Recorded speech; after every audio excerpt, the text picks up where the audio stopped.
আসসালামু আলাইকুম, সবাই কেমন আছো? আজকে আমরা পরিপাক এবং শোষণের যতগুলো বিভিন্ন অঙ্গ আছে এবং অঙ্গগুলোর কাজ আছে, যেমন বিভিন্ন ধরনের রাসায়নিক পদার্থ ক্ষরণ করে। তো পরিপাকের ইম্পর্টেন্ট পার্ট হলো এটা একটা, যে কারা কি ধরনের মিউকাস ক্ষরণ করছে, কারা এনজাইম ক্ষরণ করছে, কারা হরমোন ক্ষরণ করছে, এগুলো আমাদের জানতে হবে। সো আমি আজকে এই সবগুলো অঙ্গ ইনশাল্লাহ শেষ করবো। পাকস্থলী পড়বো, অন্ত্র পড়বো, পিত্তথলি পড়বো, যকৃৎ পড়বো, অনেক পড়া। তাহলে আমি আস্তে আস্তে ধীরে ধীরে একটু নিচু শব্দে বলবো। যদি কখনো কথা শুনতে কষ্ট হয় তোমরা আমাকে জানাবা। সাউন্ড মনে হয় শুনতে পাচ্ছ না?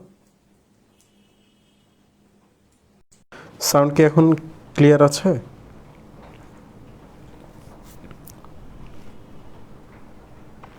এখন সাউন্ড শুনতে পাচ্ছ?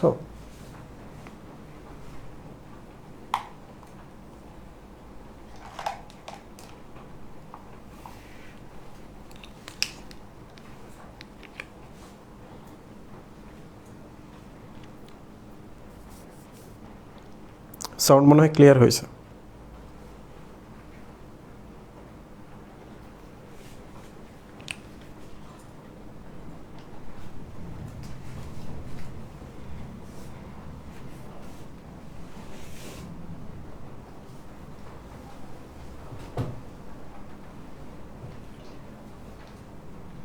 ওকে, সাউন্ড যেহেতু ক্লিয়ার হয়েছে তাহলে এখন আমরা পড়া শুরু করতে পারি। তো তার আগে আমি আমাদের পরিপাকনালীর পুরো রোড ম্যাপটা তোমাদের দেখাই।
এটা হচ্ছে পরিপাকনালীর পুরো রোড ম্যাপ।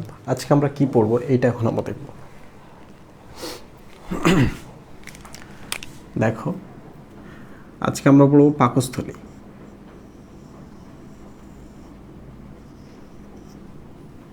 তাহলে আজকে আমরা এইটা একটা পড়বো। 2 নাম্বার হচ্ছে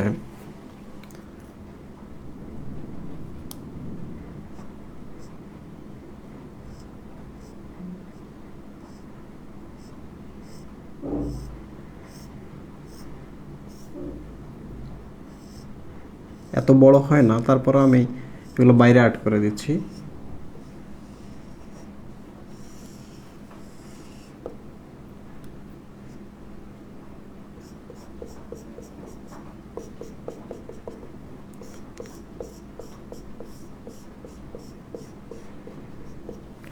অগ্নাশয় পড়ব,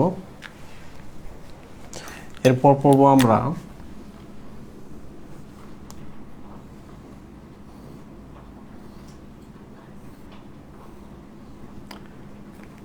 যকৃৎ পড়ব,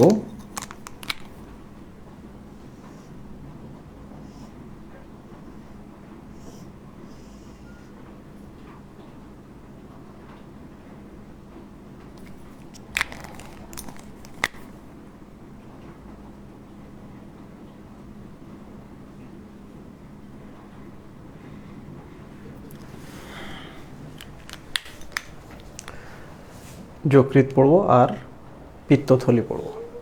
তাহলে কয়টা জিনিস পড়ছি আমরা আজকে? 1 2 3 4, আরেকটা যদি আমরা সময় পাই তাহলে আমরা আজকে পড়ব এই যে দেখো, এই অন্ত্রে কি কি গ্রন্থি থাকে এটা। রাখা হলো এখানে, ঠিক আছে। তো আমরা যদি এগুলো পড়তে পারি তাহলে পরে একদিনে আমরা পুরো পরিপাকটা শেষ করে ফেলতে পারবো। Is everything clear?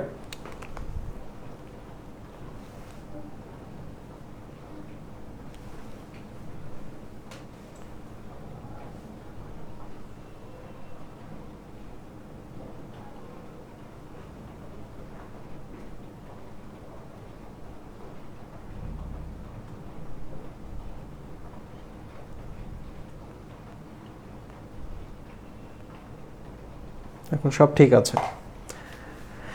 হ্যাঁ, তাহলে আমরা এখন পাকস্থলী দিয়ে শুরু করি। আমি একটা পাকস্থলীর ছবি অ্যাড করি প্রথমে। এই যে এদিকে দেখো,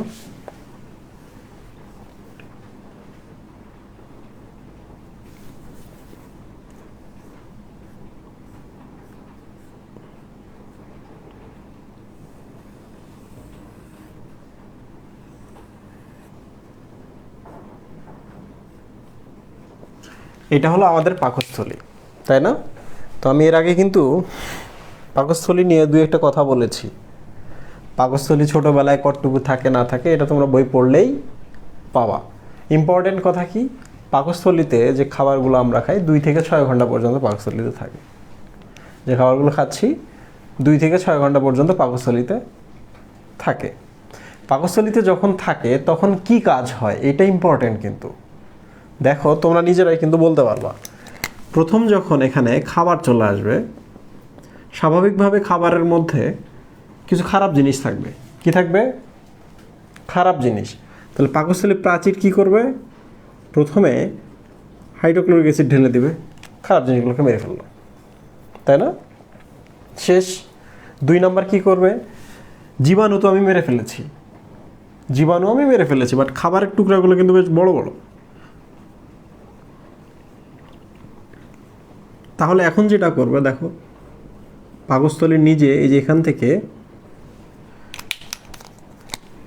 দ্বিতীয়বার এনজাইম ক্ষরণ করবে। প্রথমে HCl ক্ষরণ করে জীবাণুকে মেরে ফেললো, তারপর এনজাইম ক্ষরণ করলো। তোমরা তো জানোই যে এনজাইম তরল আকারে ক্ষরণ হবে। যখনই তরল আকারে ক্ষরণ হবে তখন যে ব্যাপারটা ঘটবে সেটা হলো এগুলো ভাঙা শুরু হবে।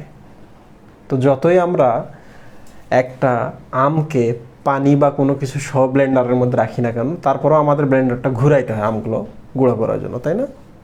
পাকস্থলীর প্রাচীরে কিন্তু পেশি থাকে। পাকস্থলীর প্রাচীরে কি থাকে? এগুলোতে মাংস থাকে, মাসল। কয় ধরনের? 1, 2, 3 ধরনের। বইতে কিন্তু 2 ধরনের দেওয়া আছে, তো আমি ওগুলো আছে তোমাদের বলবো ইনশাল্লাহ।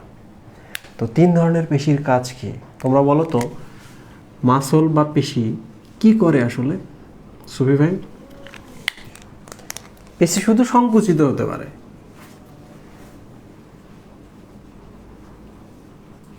পেশি শুধুই সংকুচিত হয়, পেশি কিন্তু কখনো প্রসারিত হয় না। পেশিতে কারেন্ট দিছো, পেশিকে নির্দেশনা দিছো, পেশিটা সংকুচিত হয়েছে, নির্দেশনা তুলে নিয়েছো, পেশিটা শিথিল হয়ে আবার আগের অবস্থায় ফিরে গেছে। তাহলে প্রথম যেটা আমরা কারেন্ট দিয়েছি ওটা সক্রিয়, কাজ করতে হয় তখন। আর যখন আমরা ওখানে নির্দেশনাটা তুলে নেই, পেশিটা স্বাভাবিকভাবে আগের অবস্থায় চলে যায়। এটা হচ্ছে নিষ্ক্রিয়, ইনএক্টিভ প্রসেস। ওকে, লুক, প্রথমে HCl দ্বারা আমরা জীবাণুকে মেরেছি, এটা যান্ত্রিক পরিপাক। 2 নম্বর হচ্ছে আমরা এনজাইম ঢেলে দিয়েছি রাসায়নিক পরিপাকের জন্য, বাট যান্ত্রিক পরিপাক এখনও শেষ হয় নাই। এই যে ধরে আছে খাবারটা, এটাও কিন্তু যান্ত্রিক পরিপাক, 2 থেকে 6 ঘন্টা। তাহলে এখন আমরা পেশিকে নির্দেশনা দিলাম। পেশি কেমনে টের পাবে? পেশি টের পাবে খাবারগুলো যখন ভেতরে আসবে। চিন্তা করো তো, আমি একটা ঘরের মধ্যে গেলাম, ঘরটা খুব চাপা, ঢুকলাম, ঢুকে আমি দেয়ালের মধ্যে এরকম লাগতেছি, তাহলে দেয়াল বুঝবে না যে ভেতর কেউ আসছে? দেয়ালের মধ্যে আমি লাগতেছি, তাহলে দেয়াল বুঝে ফেললো এই তো ঘরের মধ্যে কেউ আসছে, দেয়ালটা আমাকে চাপা দিবে। স্নায়ু আছে, স্নায়ু প্লেক্সাস আছে এখানে, এগুলো নিয়ে আমরা আবার কথা বলবো ইনশাল্লাহ সময় হলে। তাহলে এখন পেশি কাজ করবে যখন খাবারগুলো ভেতরে ঢুকবে। কি করবে? পেশি শুধুমাত্র সংকুচিত হতে পারে। দেখেন সংকুচিত হলে কী হবে ভাই? চাপ দিবে, খাবারটা সংকুচিত হবে, কিংবা মোচড় দিতে পারে। কি করতে পারে? সংকুচিত হয়, চাপ দেয়, কিংবা মোচড় দিতে পারে। এরকম করে মোচড় দেয়। প্রশ্ন হলো কেমনে মোচড় দেয়? তাহলে এটা আমাদের জানতে হবে না। বইয়ের মধ্যে তো সব আছে, পাবো ইনশাল্লাহ আমরা। তাহলে এটা মনে রাখো যে পেশিগুলো কি করে, চাপ দেয়, সংকুচিত করে কিংবা মোচড় দেয়। খাবার তখন টুকরা হয়ে গেল, তাহলে দেখেন তো কি হয় এবার, তরল আছে এখানে, খাবারগুলো গুঁড়ো গুঁড়ো হয়েছে, তাহলে এগুলো পেস্ট হয়ে যাবে না সুই ভাই? পেস্টের মতো হয়ে যাবে। পেস্ট কি, কঠিনও নয় তরলও নয়, অর্ধ কঠিন, তাই না? বাট পানি আছে, আসলে তরলে হয়ে যায়। এই পেস্টটাকে বলা কাইম। পেস্টটাকে কি বলা হয়? কাইম বলা হয়। কাইম মানে কি? জুস।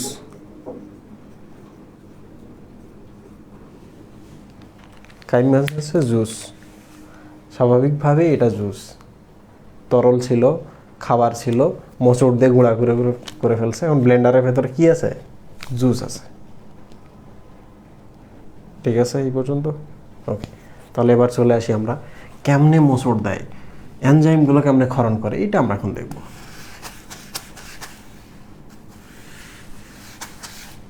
প্রিয় স্টুডেন্ট দেখো, এবার আমি এটাকে জুম করব, এই জায়গাটাকে আমি জুম করব। ওকে, তাহলে যেটা কেমন ছিল, এরকম ছিল। আমরা আরেকটু বড় করি।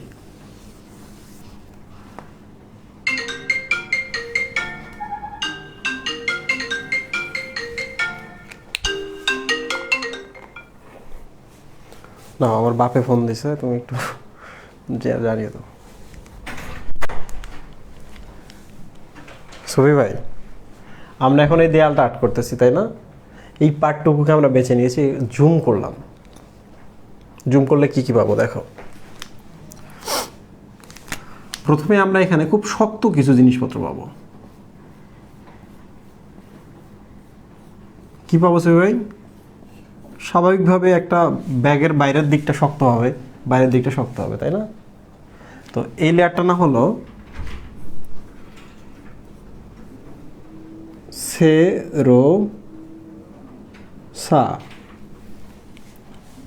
দেখো আমি অনেকগুলো সংযোগকারী তন্তু দিয়েছি, তাই না? সুতা দিয়েছি না, সংযোগকারী সুতা। সংযোগকারী সুতা কি? Connective tissue. কি? Connective tissue. কানেকটিভ মানে তো হচ্ছে যারা সংযোগ করে। তাহলে সেরোসা একটি হচ্ছে কানেকটিভ টিস্যু লেয়ার।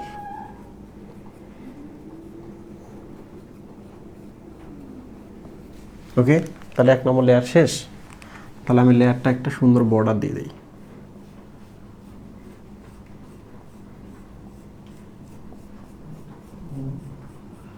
এরপরে হচ্ছে আসল লেয়ার, কোনটা? পেশি লেয়ার। তাহলে আমরা কাজ করি, এইটাকে আমরা পুরোটাই পেশি লেয়ার বানাই, কারণ আমরা এখানে 3 ধরনের পেশি দেব। ঠিক আছে, এই তোমরা আইপিএল আইসিএল এর নাম শুনছো কিনা? আইপিএল কি ছিল ভাই? Indian premier league. আইসিএল কি ছিল? Indian cricket league. তো আইসিএলটা কি ছিল? কপিল দেবের একটা হচ্ছে জাস্ট আরেকটা অপশনাল তৈরি করেছিল কপিল দেব, রাগ করে, বোর্ডকে না জানিয়ে, বোর্ডের পারমিশন ছাড়া। বিপ্লবী লিগ। আইসিএল কিন্তু পৃথিবী থেকে হারিয়ে গেছে। তো এইরকম একটা আছে ক্রিকেট, সেটার নাম হচ্ছে ওসিএল। কি সিএল? OCL। এটা একটা সিকোয়েন্স, কারণ এখানে 3 ধরনের পেশি আমরা দিব, ভেতর থেকে বাইরের দিকে। ঠিক আছে, প্রথমটা দিলাম হচ্ছে এইরকম।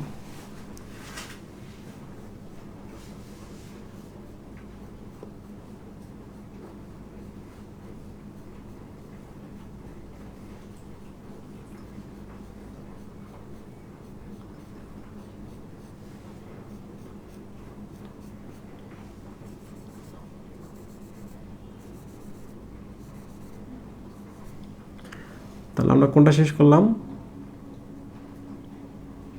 এটা একটা পেশি লেয়ার।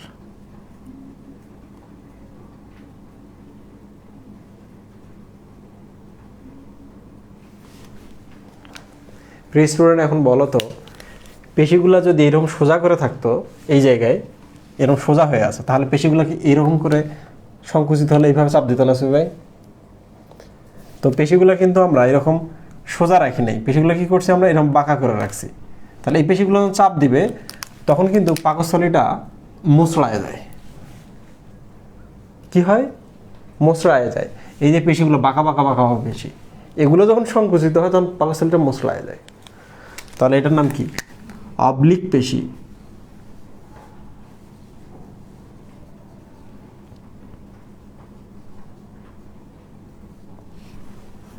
কি নাম সুই ভাই? অবলিক পেশি।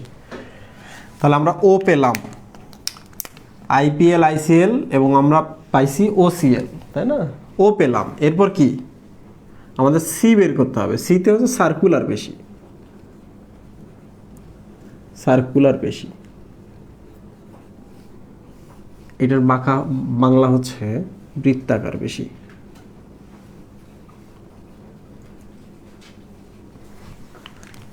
এটা বাংলা কিছু ভাই? বৃত্তাকার পেশি। লুক, ভালো করে দেখো, এই জায়গায় এই পাশ দিয়ে থলিটার এই পাশে চলে আসবে, এই পাশে গিয়ে এই পাশে চলে আসবে, তাই না? বৃত্ত করবে। তাহলে এই পাশ দিয়ে গিয়ে ওই পাশে চলে আসবে, একটা বৃত্ত করবে। নট এই পাশে, এই পাশে হলে কিন্তু অনুদৈর্ঘ্য হতো, এই পাশে বললে বৃত্তাকার হচ্ছে, তাই না? তাহলে কি আমরা যাবে ভাই? এই পাশে চলে যাবে। তাহলে এই দেখেন চলে গেছে।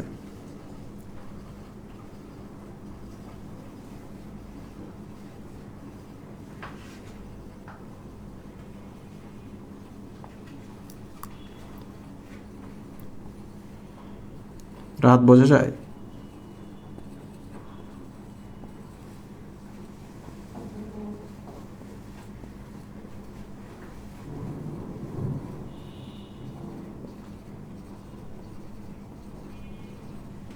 তো এটা একটা লেয়ার।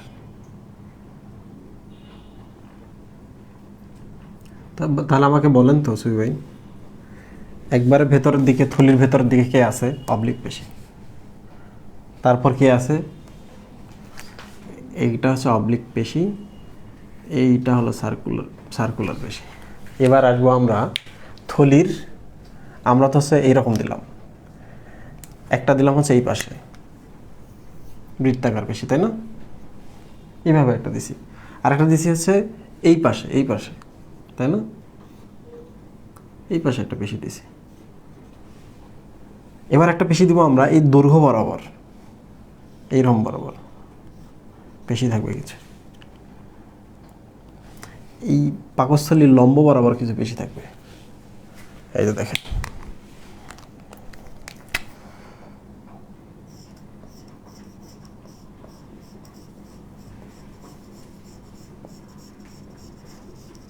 এগুলো পেশিতন্তু।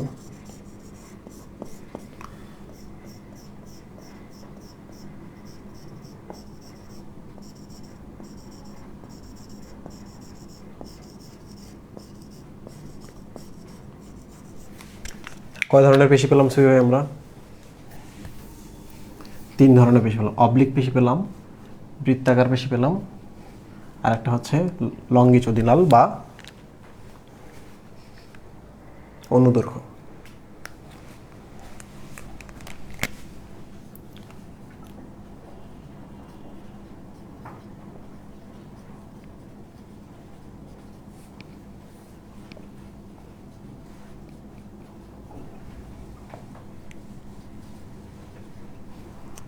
এইটা হচ্ছে অনুদৈর্ঘ্য পেশি। ঠিক আছে, তাহলে আমরা এখন জানলাম যে পাকস্থলীতে খাদ্য অনেকক্ষণ থাকে, পাকস্থলী কিভাবে মোচড় দেয় আর কিভাবে সংকুচিত করে এবং চাপ দেয়। এই দুইটা দ্বারা সংকুচিত এবং চাপ দেয়, বাট এইটাতে মোচড় দেয়। তোমাদের বইতে দেখবা লেখা আছে বাহ্যিক, অনুদৈর্ঘ্য এবং অন্তঃস্থ বৃত্তাকার পেশি থাকে। এই পেশিটার কথা তোমাদের বইতে বলা নাই, বাট এটা কিন্তু শেষে, মানে চ্যাপ্টার শেষে গিয়ে যখন এই ছবিগুলো দেয় না, হিস্টোলজিগুলো দিয়েছে ওখানে দেয়। বাট চ্যাপ্টারের ভেতরে আবার বলছে কিন্তু 3 ধরনের পেশি থাকে। কিছু বুঝলা তোমরা? ভেতরে বলা আছে 3 ধরনের পেশি, বাইরে যখন আবার ছবির চিত্র সহ দিয়েছে প্র্যাকটিক্যাল পার্টটুকু, ওখানে গিয়ে আবার 2 ধরনের ছবি দিছে। তাহলে এটা ভুল করা যাবে না। বাহ্যিক, অনুদৈর্ঘ্য, অন্তঃস্থ বৃত্তাকার, এই পেশির কথা তারা বলে নাই। এটা যদি না থাকে, এটা তো ভেতরে, এই তো।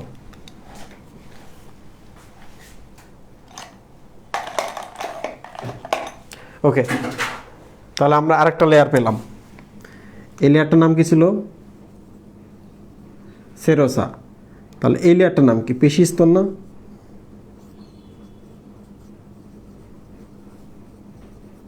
এই তো বাইরে থেকে ভেতরের দিকে আমরা লেয়ার পাচ্ছি। তোমরা কি সবাই আমার কথা বুঝতে পারছো?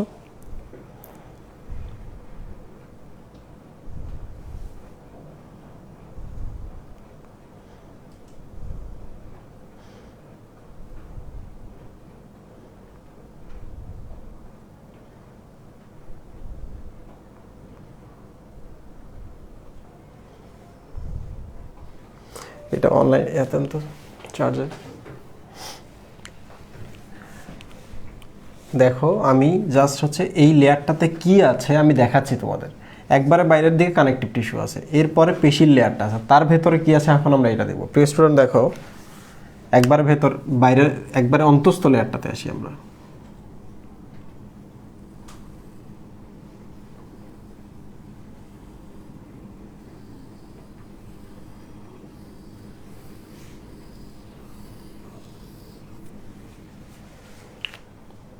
এটা হচ্ছে একেবারে ভেতরের লেয়ার। একবারে এই ভেতরে ঢুকলে তুমি যার সাথে দেখা পাবে এটা, তো ভেতরে ঢুকছো এদের সাথে দেখা পাচ্ছ। ওকে, তাহলে এদের আমি ছবি শেষ করি।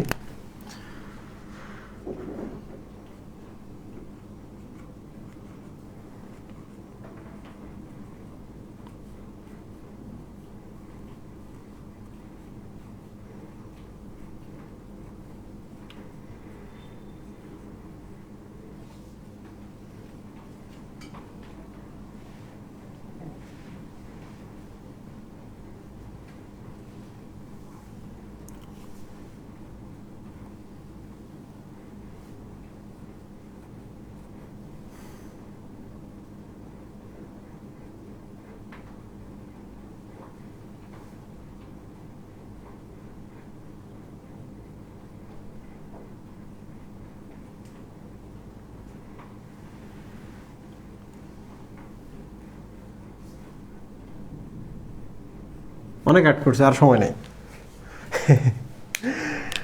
তাহলে আমরা একেবারে দেখো ভেতরের একটা লেয়ার পেলাম। এই লেয়ারটাকে বলা হয়, এই লেয়ারটুকুকে বলা মিউকোসা। বলো তো মিউকোসা কেন বলা হয় এটাকে? কারণ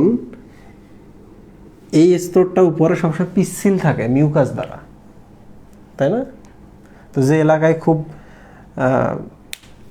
যে এলাকায় মিউকাস দ্বারা বা এই এলাকাগুলো হচ্ছে পিচ্ছিল পদার্থরা ভেজা থাকবে লেয়ারটা, তাদেরকে তো আমরা মিউকোসা বলবো, রাইট? তাহলে আমরা কয়টা লেয়ার পেলাম? সেরোসা, পেশি স্তর, মাঝখানেটা এখনো দেখিনি আমরা, একবার অন্তঃস্থ মিউকোসা পেয়েছি।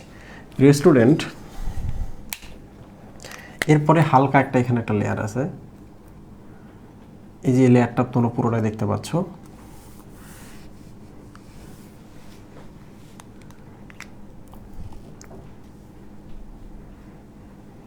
এই লেয়ারটার নাম হচ্ছে মিউকোসার নিচে থাকে, এই জন্য নাম হলো সাব মিউকোসা।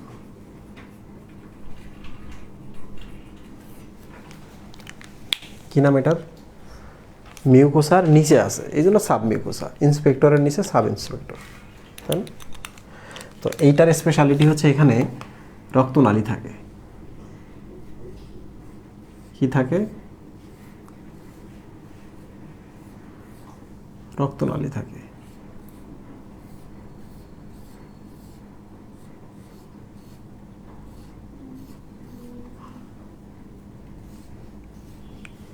সাবমিউকাস লেয়ারে রক্তনালী থাকে। এখানে কেন রক্তনালী থাকে আমি তোমাদের দেখাই। আমরা তো ধমনী পেলাম, এটা হচ্ছে আর্টারি।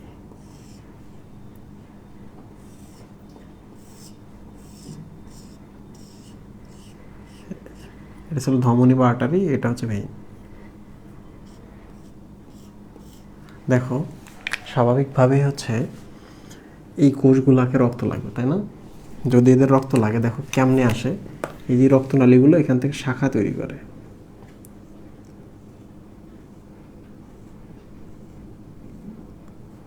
দেখছো? রক্তনালী এখান থেকে শাখা তৈরি করে,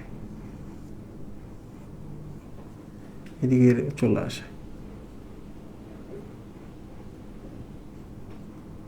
এরকম থাকে। তাহলে এরা যদি রক্ত নিয়ে আসে, এখান থেকে রক্ত নিয়ে যাইতে হবে। কে রক্ত নালি দিবে এখানে? শিরা আসবে না? এই যে শিরা আসতেছে,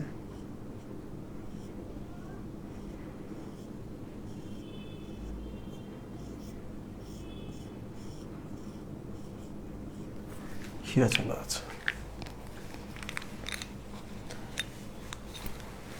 ঠিক আছে, বইটা দাও তো, কোনো কিছু মিসিং আছে কিনা দেখি।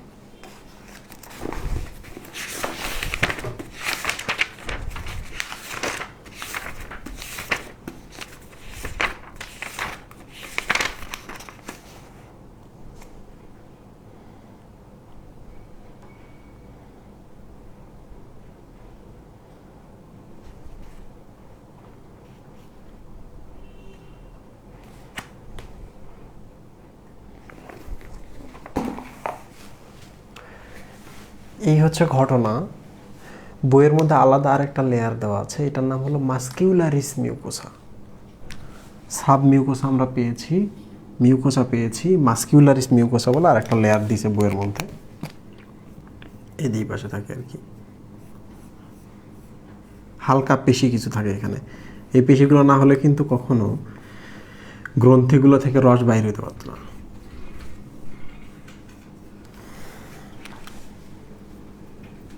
যদিও এটা আলাদা কোনো লেয়ার নয়, মিউকোসা সাব মিউকোসাই হচ্ছে প্রধান, মিউকোসা সাব মিউকোসা প্রধান।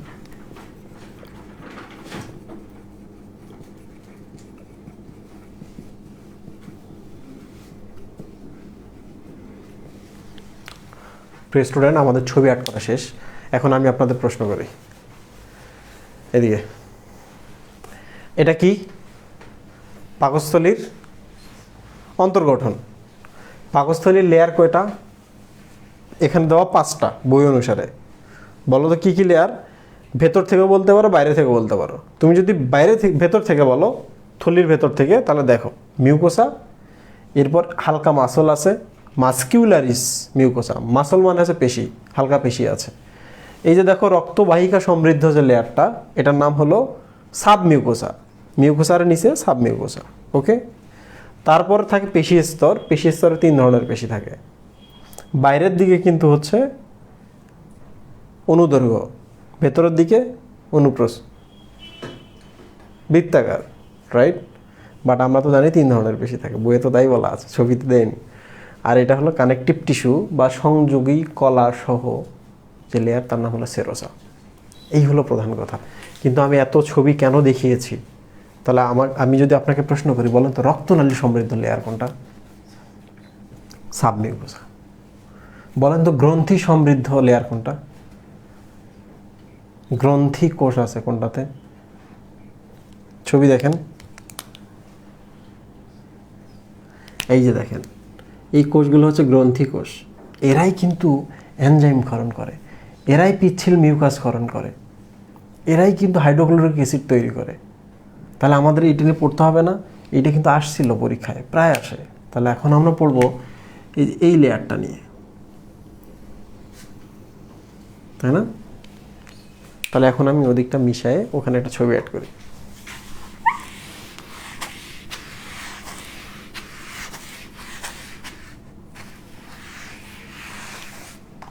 স্টুডেন্ট দেখো, এখন আমি তোমাদের জাস্ট হচ্ছে এই যে এই অংশটুকু দেখাবো। এই যে এখানে যে অংশটুকু তোমরা দেখছো, এতটুকু। কারণ এইটা তোমাদের এই জন্যই পড়তে হবে, পরীক্ষায় আসে। পরীক্ষায় আসে যে পাকস্থলীর কি কি গ্রন্থি আছে বা পাকস্থলীতে কি কি স্পেশাল কোষ আছে, তাদের কাজ কি।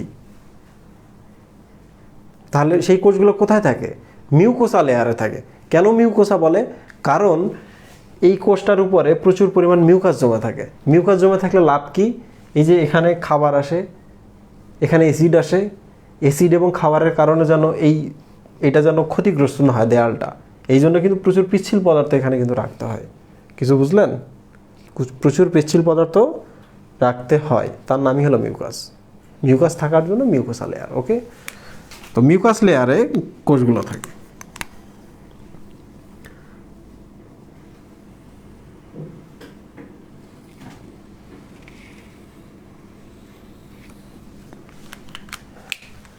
এই হলো ঘটনা। প্রিয় স্টুডেন্ট দেখো,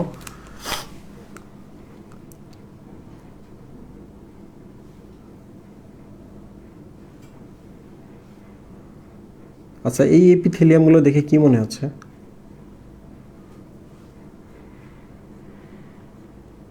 মাছের আইসের মতো না স্তম্ভের মতো এই কোষগুলা?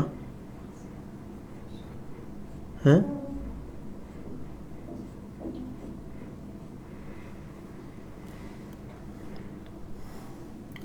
Any idea?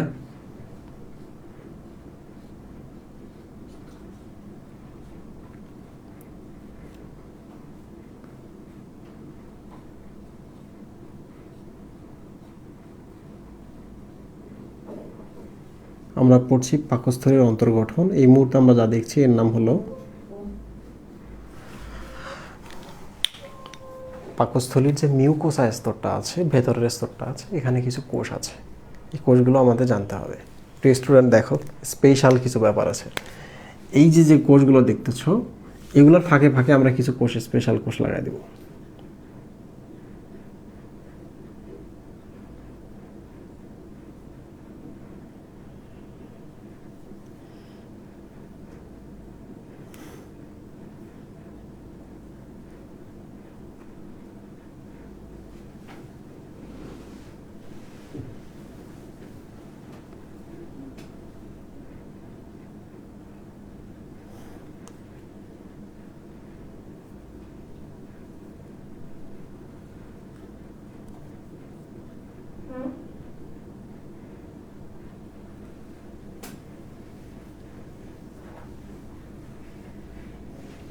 আমরা কিছু কোষ দিলাম কিনা সবাই ভাই? কোষ মানে কি? তাদের নিউক্লিয়াস থাকবে, তাহলে এদেরও নিউক্লিয়াস আছে।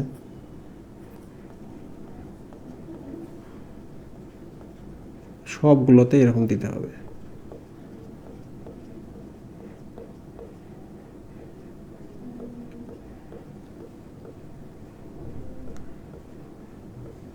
দেখো, আমি যে এখানে একটা কোষ অ্যাড করেছি না, এই কোষটার কিন্তু আরও একটা ছবি অ্যাড করা যায়। আমি এই যে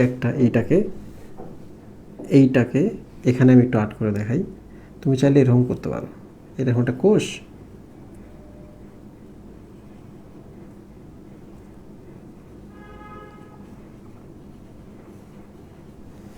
কোনো সমস্যা নেই, নিউক্লিয়াস। বাট আমি ওই ছবিটা দিয়েছি। তাহলে আমরা কয় ধরনের কোষ পেলাম সুই ভাই? দেখেন তো, লালগুলো এক ধরনের কোষ, এইটা এক ধরনের কোষ। দুইটা পেলাম কিনা? আমরা আরও কিছু খুঁজে বের করি।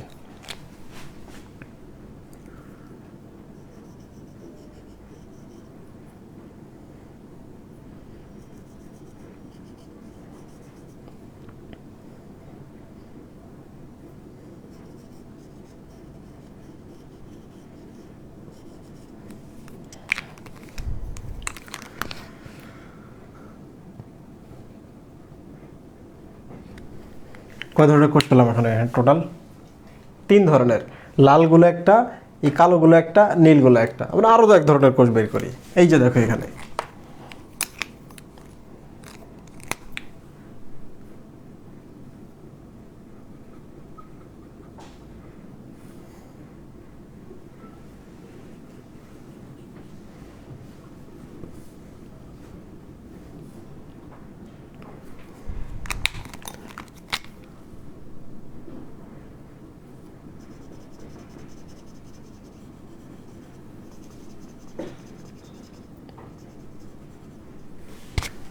ওকে, 5 ধরনের কোষ হয়েছে, তাই না? তোমরা কি সবাই আমার কথা শুনতে পাচ্ছ? ফোন দাও। আমি যা আর্ট করতেছি কোনো ধারণা পাচ্ছ কি না? এই যে এখন সব ক্লিয়ার হয়ে যাবে।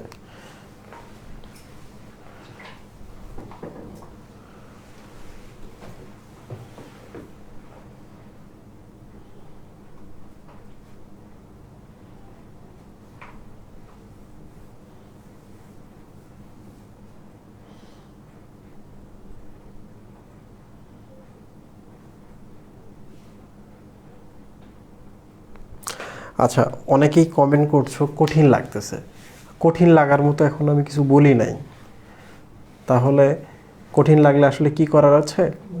ক্লাসটা শেষ হওয়ার পর যখন তুমি আবার একবার ভিডিওটা দেখবা, তখন এই সমস্যার সমাধান হয়ে যাবে। আমি খুব সহজ ভাষায় বলেছি কোনটা কি, কোথায় কি আছে, ঠিক আছে? তো বারবার তোমরা এই কঠিন লাগছে এটা বললো না, এটা বললে আবার সমস্যা আছে, বাকিরা কনফিউজড হয়ে যাবে, ঠিক আছে? এটা একটা থলি। থলির একটা লেয়ারটা কেমনে থাকে, এই যে 5টা স্তর হয়ে থাকে, এটা ভেতরের স্তর, তারপর তারপর তারপর তারপর তাদের নাম কি কি আমি দেখিয়েছি, এটা তো তোমাদের পড়তেই হবে। যারা বিশেষ করে 21 যারা, তাদের তো এতদিনে পড়ে আসার কথা, রাইট? এতদিনে পড়ে আসার কথা। এরপর আমি কি করছি, এই যে একটা লেয়ারের মধ্যে এই কোষগুলো কিভাবে থাকে আমি দেখাচ্ছি, কারণ এটা তোমাদের পড়তে হবে, মুখস্থ করতে হবে। এইটা তুমি যদি মিস করে যাও তাহলে তুমি কিন্তু সমস্যায় পড়বা।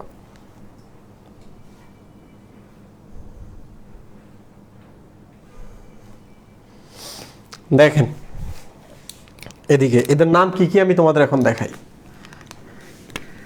এই যে লাল কোষগুলো দেখছো তোমরা এখানে, এই লাল কোষগুলোর নাম হলো মিউকাস কোষ বা মিউকাস সেল।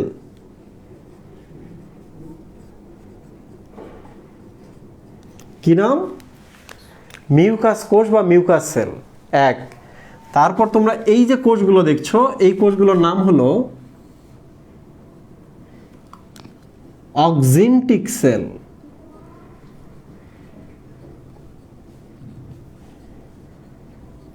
অক্সিনটিক কোষ বা প্যারাইটাল কোষ।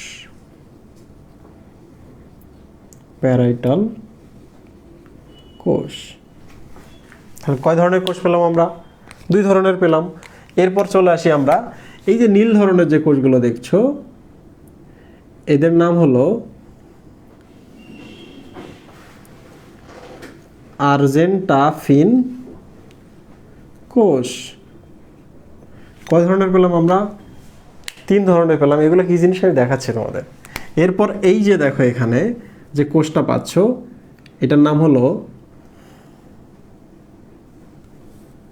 এই যে যেটা পাচ্ছ এটাও সেম জিনিস, আমি এখানে দিই, এটার নাম হলো জাইমোজেনিক কোষ।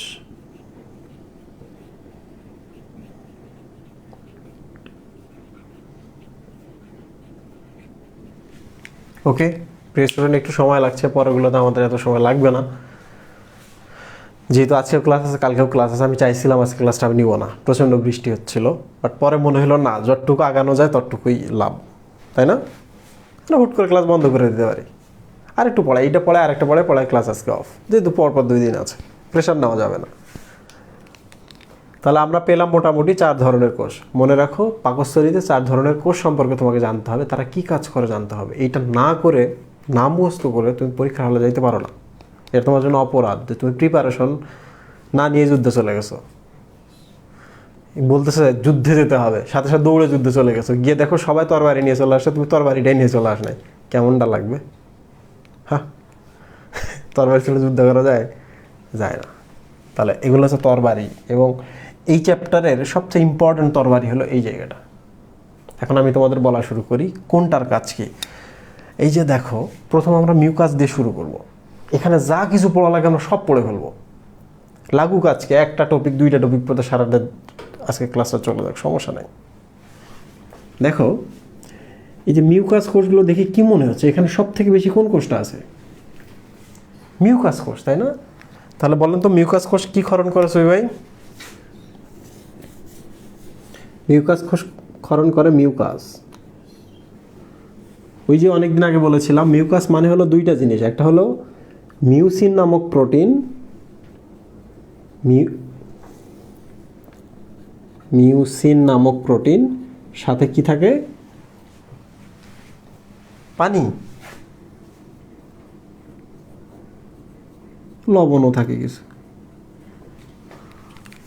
এই যে দেখো আইএন আছে, আইএন মানে কি? প্রোটিন। এই প্রোটিনটার স্পেশালিটি কি সুই ভাই? এটা একটু পিচ্ছিল। তাহলে বলেন তো মিউকাস কি দ্বারা তৈরি? মিউকাস হলো মিউসিন নামক পিচ্ছিল প্রোটিন এবং পানি দ্বারা তৈরি, সাথে কিছু লবণও আছে। তাহলে মিউসিনটা হলো প্রোটিন, এই প্রোটিনটা আছে বলেই কিন্তু কি পিচ্ছিল হয়। তাহলে এই কোষগুলো কি করে? মিউসিন নামক প্রোটিন তৈরি করে, পানি তৈরি করে, করে এগুলো ছড়িয়ে দেয়। দেখো এটা হলো লাভটা কি, এই যে এখানে একটা লেয়ার তৈরি হবে মিউসিনের বা মিউকাসের, অনেক বেশি পরিমাণে এরা ক্ষরণ করে, এত পিচ্ছিল থাকে যে যদি পাকস্থলীর এই যে অ্যাসিড আছে এখানে, অ্যাসিডগুলো কখনো এইটা ভেদ করে এই কোষগুলোতে যেতে পারে না। তাহলে বলো তো এখানে একটা পুরু মিউকাসের লেয়ার বা আস্তরণ থাকার জন্য সুবিধা কি হলো? পাকস্থলীর অ্যাসিড কখনো পাকস্থলীর দেয়ালে যে কোষগুলো আছে এই কোষগুলোর গায়ে গিয়ে পড়তে পারে না। তাদের একটা সুবিধা যে আপনার পাকস্থলীতে কোনো ঘা হবে না, ক্ষত সৃষ্টি হবে না। তাহলে আমরা কিন্তু একটা জিনিস জানলাম, পাকস্থলী নিজে কেন হজম হয় না বা পাকস্থলী নিজে কেন কখনো আঘাতপ্রাপ্ত হয় না অ্যাসিড দ্বারা। এক নম্বর কাজ কি? এখানে মিউকাসের পুরো আবরণ থাকে। এখন বললো তো পুরো আবরণের জন্য অল্প পরিমাণ মিউকাস হলে হবে না, অনেক পরিমাণ মিউকাস লাগবে। তাহলে অনেক পরিমাণ যদি মিউকাস লাগে তাহলে এই যে লেয়ারটাতে অনেক বেশি পরিমাণ মিউকাস কোষ থাকতে হবে না? তাই তো আছে এখানে। ওকে, তাহলে এখন আমরা কিন্তু পাশাপাশি শিখছি কি, কোষগুলোর সাথে সাথে শিখতেছি কেন পাকস্থলী নিজে হজম হয় না, পাকস্থলী নিজে এখনো গলে যায় না, মিউকাসের পুরো লেয়ার থাকে। এক। 2 নাম্বারটা দেখো, এই কোষগুলো কিন্তু একটার সাথে একটা এমনভাবে কম্প্যাক্ট অবস্থায় আছে, যদি কখনো মিউকাস লেয়ার পার হয়ে অ্যাসিড এর মধ্যে আসে, এত কম্প্যাক্ট যে কখনো অ্যাসিডটা ভেতরে ঢুকতে পারবে না। দেখো এই অ্যাসিডটা এখানে যে কোষগুলো আছে এত কম্প্যাক্ট অবস্থায় আছে, পরস্পর সাথে এত বেশি বন্ধন বা আটসাটভাবে হয়ে আছে যে ঢুকতেই পারবে না। তো যদি এগুলাতে যে ভেতরে না ঢুকতে পারে তাহলে এই জিনিসগুলোতে ক্ষত সৃষ্টি করবে কীভাবে?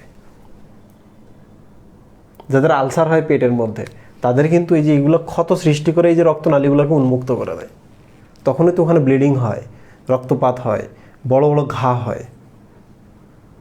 যদি কেউ আলসার ঠিক না করে তাহলে একটা সময় আলসার থেকে গ্যাস্ট্রিক ক্যান্সার হয়ে যায়।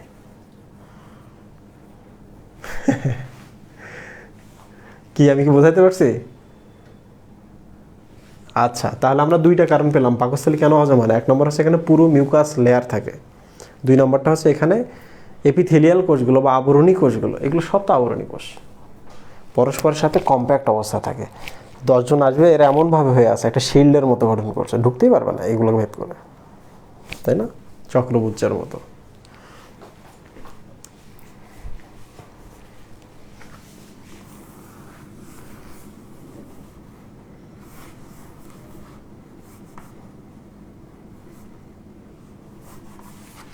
দেখো এবার চলে আসি আমরা পরের কোষটাতে। কি কোষ? অক্সিনটিক কোষ বা প্যারাইটাল কোষ। দেখো প্রিয় স্টুডেন্ট, এই অক্সিনটিক শব্দের অর্থ হলো শার্প।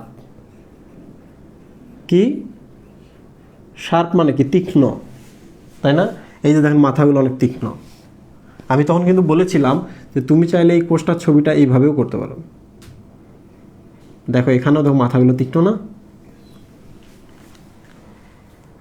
তাহলে অক্সিনটিক কোষ মানে হচ্ছে যে কোষগুলা তীক্ষ্ণ কোষ, মাথাগুলো। আবার দেখো লেখা আছে প্যারাইটাল কোষ। What is parietal?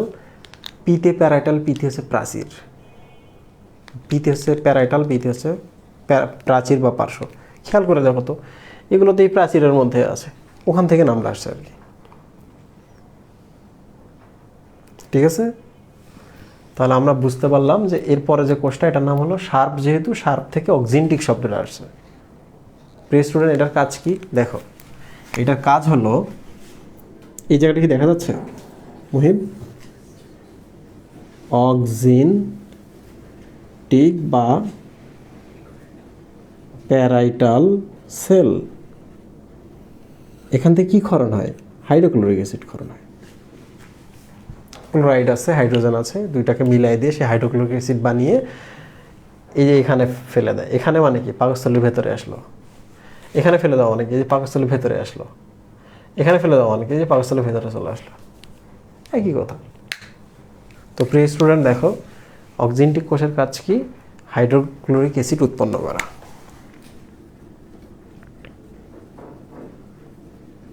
তাহলে আমাকে বলো তো যে তোমাকে 2টা জিনিস দেওয়া হলো, একটা হচ্ছে র্যানিটিডিন আর একটা হচ্ছে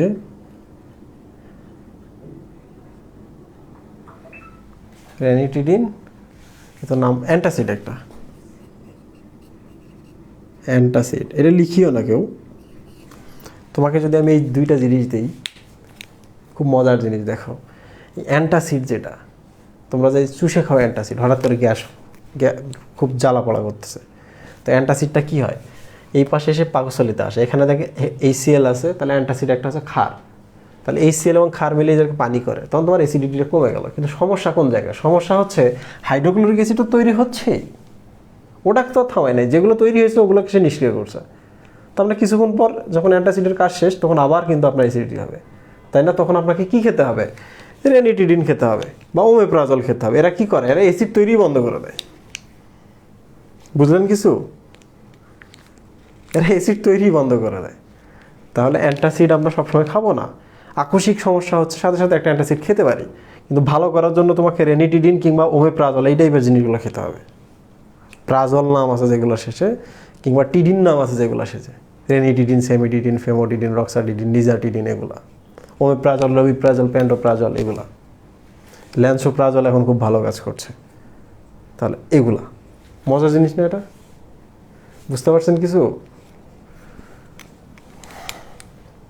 লুক, তাহলে আমরা দুইটা কোষ পড়ে ফেললাম। কোনটা কোনটা?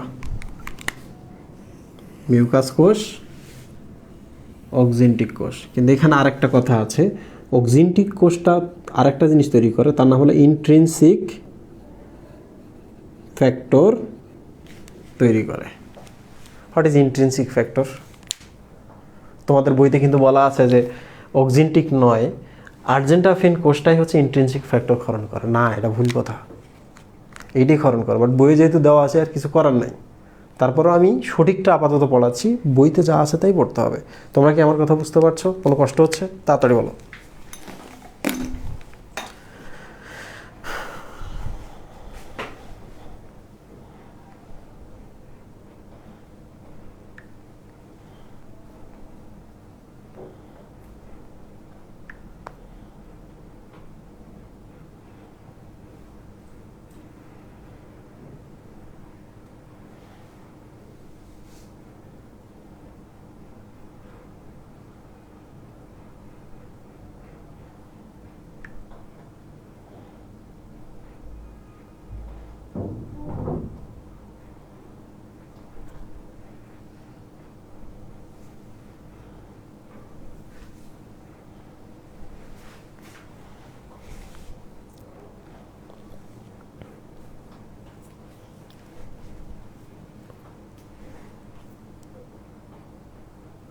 ব্রেক লাগবে, কনসেন্ট্রেশন ব্রেক হচ্ছে।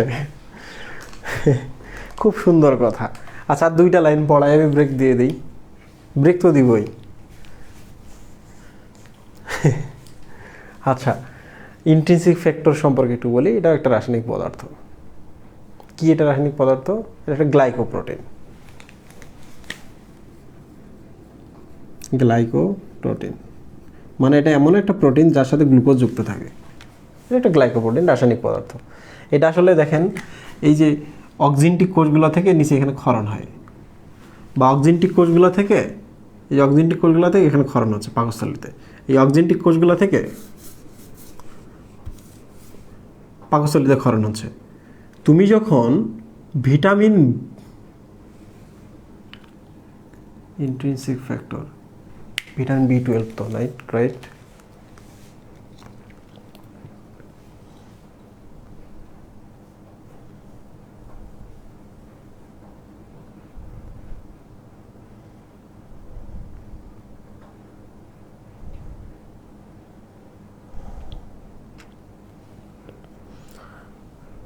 হ্যাঁ, ঠিক আছে, ভিটামিন বি। স্টুডেন্ট দেখো, তুমি যখন ভিটামিন বি খাও, এই ভিটামিন বিটা কিন্তু কখনোই কখনোই শোষণ হতে পারে না। ভিটামিন বিটা পাকস্থলী প্রাচীরে শোষণ হয়, কিন্তু কখনোই শোষণ হতে পারে না। আচ্ছা, যাই হোক, কোথায় শোষণ হয় এটা আমরা একটু পরে বলি। তুমি ভিটামিন বি খাচ্ছ, এটা শোষণ হতে পারে না, তাকে এটা সাহায্য লাগে। তুমি যখন কোনো আত্মীয়ের বাসায় যাও, আত্মীয়কে করে কি, একটা মানুষ লাগায় দেয় যে আপনার যে বাথরুমে যেতে হয়, কোনো কিছু করতে হয়, এই লোকটা সাহায্য করবে আপনাকে, তাই না? তো এই যে এখান থেকে যে ইন্ট্রিনসিক ফ্যাক্টর বা একটা গ্লাইকোপ্রোটিন এখানে হচ্ছে ক্ষরণ হচ্ছে, এই গ্লাইকোপ্রোটিনটা করে কি, ভিটামিন বি যেটা তুমি খাইছো ওটাকে শোষণ করে রক্তে পাঠিয়ে দিতে পারে। যদি কখনো তোমার এটা নষ্ট হয়ে যায় তাহলে ভিটামিন বি কখনো তোমার শোষণ হবে না, তখন তুমি ভিটামিন বি এর অভাবে বিভিন্ন রোগে ভুগতে পারো। ঠিক আছে, তাহলে এখন বলো তো আমাকে, যাদের পাকস্থলীতে সমস্যা হয় তাদের ভিটামিন বি এর শোষণের সমস্যা হচ্ছে না, তাহলে পাকস্থলীতে যদি আলসার হয়, যাদের গ্যাস্ট্রিক আনকন্ট্রোল, তাদের তো আরও অনেক রোগ হবে। এই রোগগুলোর কারণ কি? পাকস্থলী। কারণ এখানকার হচ্ছে আপনি অক্সিনটিক কোষগুলোকে মেরে ফেলছেন, বা অক্সিনটিক কোষগুলো আপনার ভিটামিন বি12 ক্ষরণ করতে পারছে না। বেশি বেশি যদি আপনি গ্যাসের ওষুধ খান তাহলে কিন্তু সমস্যা আছে, গ্যাস কমে যাবে, মানে অ্যাসিড কমে যাবে। অ্যাসিড যদি কমে যায় তাহলে তোমার জীবাণু মারতে পারবে না। অ্যাসিড যদি কমে যায়, তোমার কিছু এনজাইম আছে যেগুলোকে সক্রিয় করে হজমের জন্য, এনজাইমগুলো কাজ করতে পারবে না। অ্যাসিড যদি কমে যায় আরও অনেক বিপদ হবে। তাহলে চাইলেই শুধু গ্যাসের নাম করে খাওয়া যাবে না, ডাক্তারের কাছে যেতে হবে, ডাক্তার তোমাকে একটা সুন্দর সেট করে দেবে। এই জন্য ডাক্তাররা টাকা নেয়। কেন টাকা নেয়? উকিলকে টাকা দিতে তোমার সমস্যা নাই, পুলিশকে টাকা দিতে, ঘুষ দিতে তোমার সমস্যা নাই, ডাক্তারকে টাকা দিতে এত টাকা কেন নেয়? কী পরিমাণ পড়ালেখা করে আসতে হয়, আমি তো তোমাদের 10%ও বলছি না। তাহলে কী পরিমাণ মেডিকেলে গিয়ে পড়াশোনা করতে হয়। মজা আছে মেডিকেলে পড়াশোনা করে।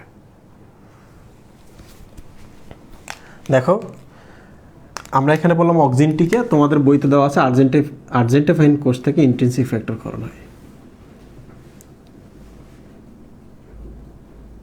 ক্ষরণ হয়, বাট আমি আর্জেন্টিফাইন কোষ নিয়ে একটু কথা বলি।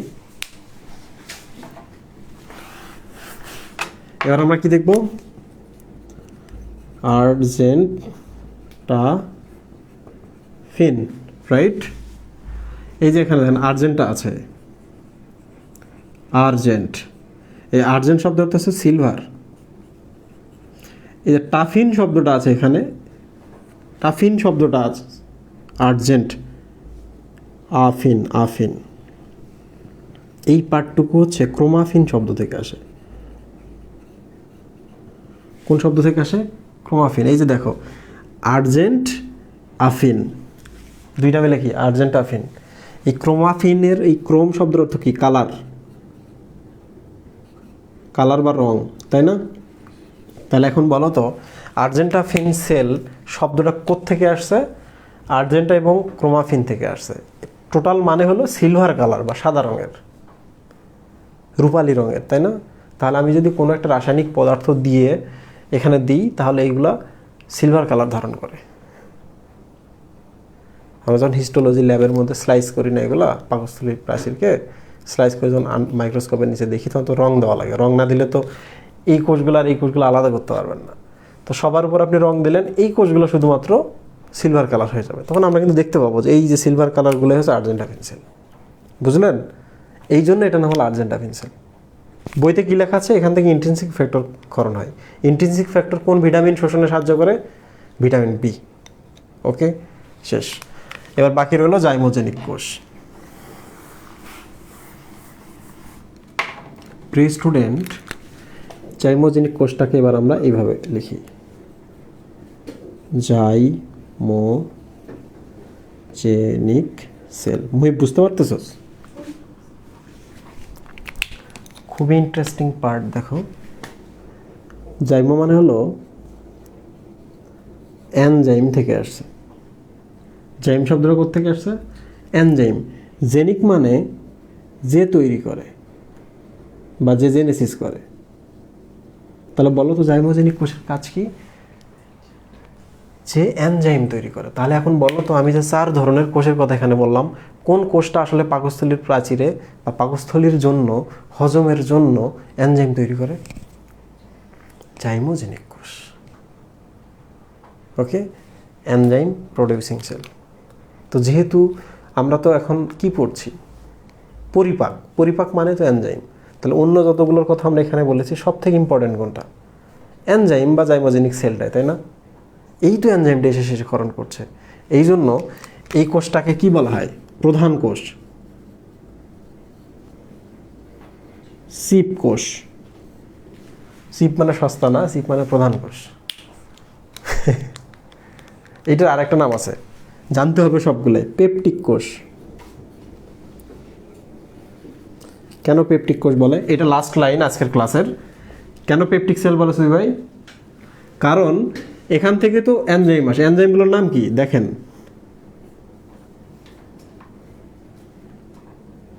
পেপসিনোজেন, পেপসিনোজেন বলে একটা এনজাইম এখান থেকে আসে। তাহলে দেখেন জাইমোজেনিক কোষটা এনজাইম তৈরি করে বলে তার নাম জাইমোজেনিক। এ যেহেতু এনজাইম তৈরি করছে, এটাই প্রধান কাজ পাকস্থলীর, এই জন্য এর নাম সিপ বা প্রধান কোষ। এটার নামই আবার পেপটিক সেল। কেন পেপটিক সেল? পেপটিক শব্দটা আসে পেপসিন থেকে, পেপসিন থেকে পেপটিক সেল আসে, কারণ এই জাইমোজেনিক কোষটা আসলে পেপসিনোজেন তৈরি করে। তো প্রিয় স্টুডেন্ট, বলো তো কেন আমাদের পাকস্থলী নিজে হজম হয় না বা গলে যায় না? এক নম্বর কারণ কি? পাকস্থলীর উপরে মিউকাসের আবরণ থাকে, পুরু অনেক বেশি, অ্যাবান্ডেন্ট অ্যামাউন্ট থাকে, মানে প্রয়োজনের থেকে বেশি। এক। দুই নম্বর হচ্ছে এখানকার কোষগুলো পরস্পরের সাথে খুব কম্প্যাক্ট অবস্থায় থাকে, দৃঢ়ভাবে পরস্পরের সাথে আটসাটভাবে থাকে। তিন নাম্বার কি? তিন নাম্বার হচ্ছে দেখো, এই যে পেপসিনোজেন যে এনজাইমটা ক্ষরণ হলো, এটা প্রোটিন পরিপাকের এনজাইম। পাকস্থলী কি নিজে প্রোটিন না এগুলো? এই মাংস না এগুলো সব? তাহলে আমি এক কাজ করলাম, এখান থেকে প্রোটিন পরিপাকের একটা এই যে এনজাইম ক্ষরণ করলাম, এটা এসে এগুলোকে খেয়ে ফেলবে, এগুলাকেই। তাহলে সমস্যা না? তাহলে এক কাজ করতে পারি, আমি যে এনজাইমটা ক্ষরণ করলাম এই এনজাইমটা ইনঅ্যাক্টিভ এনজাইম, ইনঅ্যাক্টিভ বা নিষ্ক্রিয় এনজাইম। তাহলে কেমন হয়? আর সমস্যা আছে? নাই। এই তোমরা কি আমার কথা বুঝতে পারতেছো? আমি এখন ব্রেকে যাব।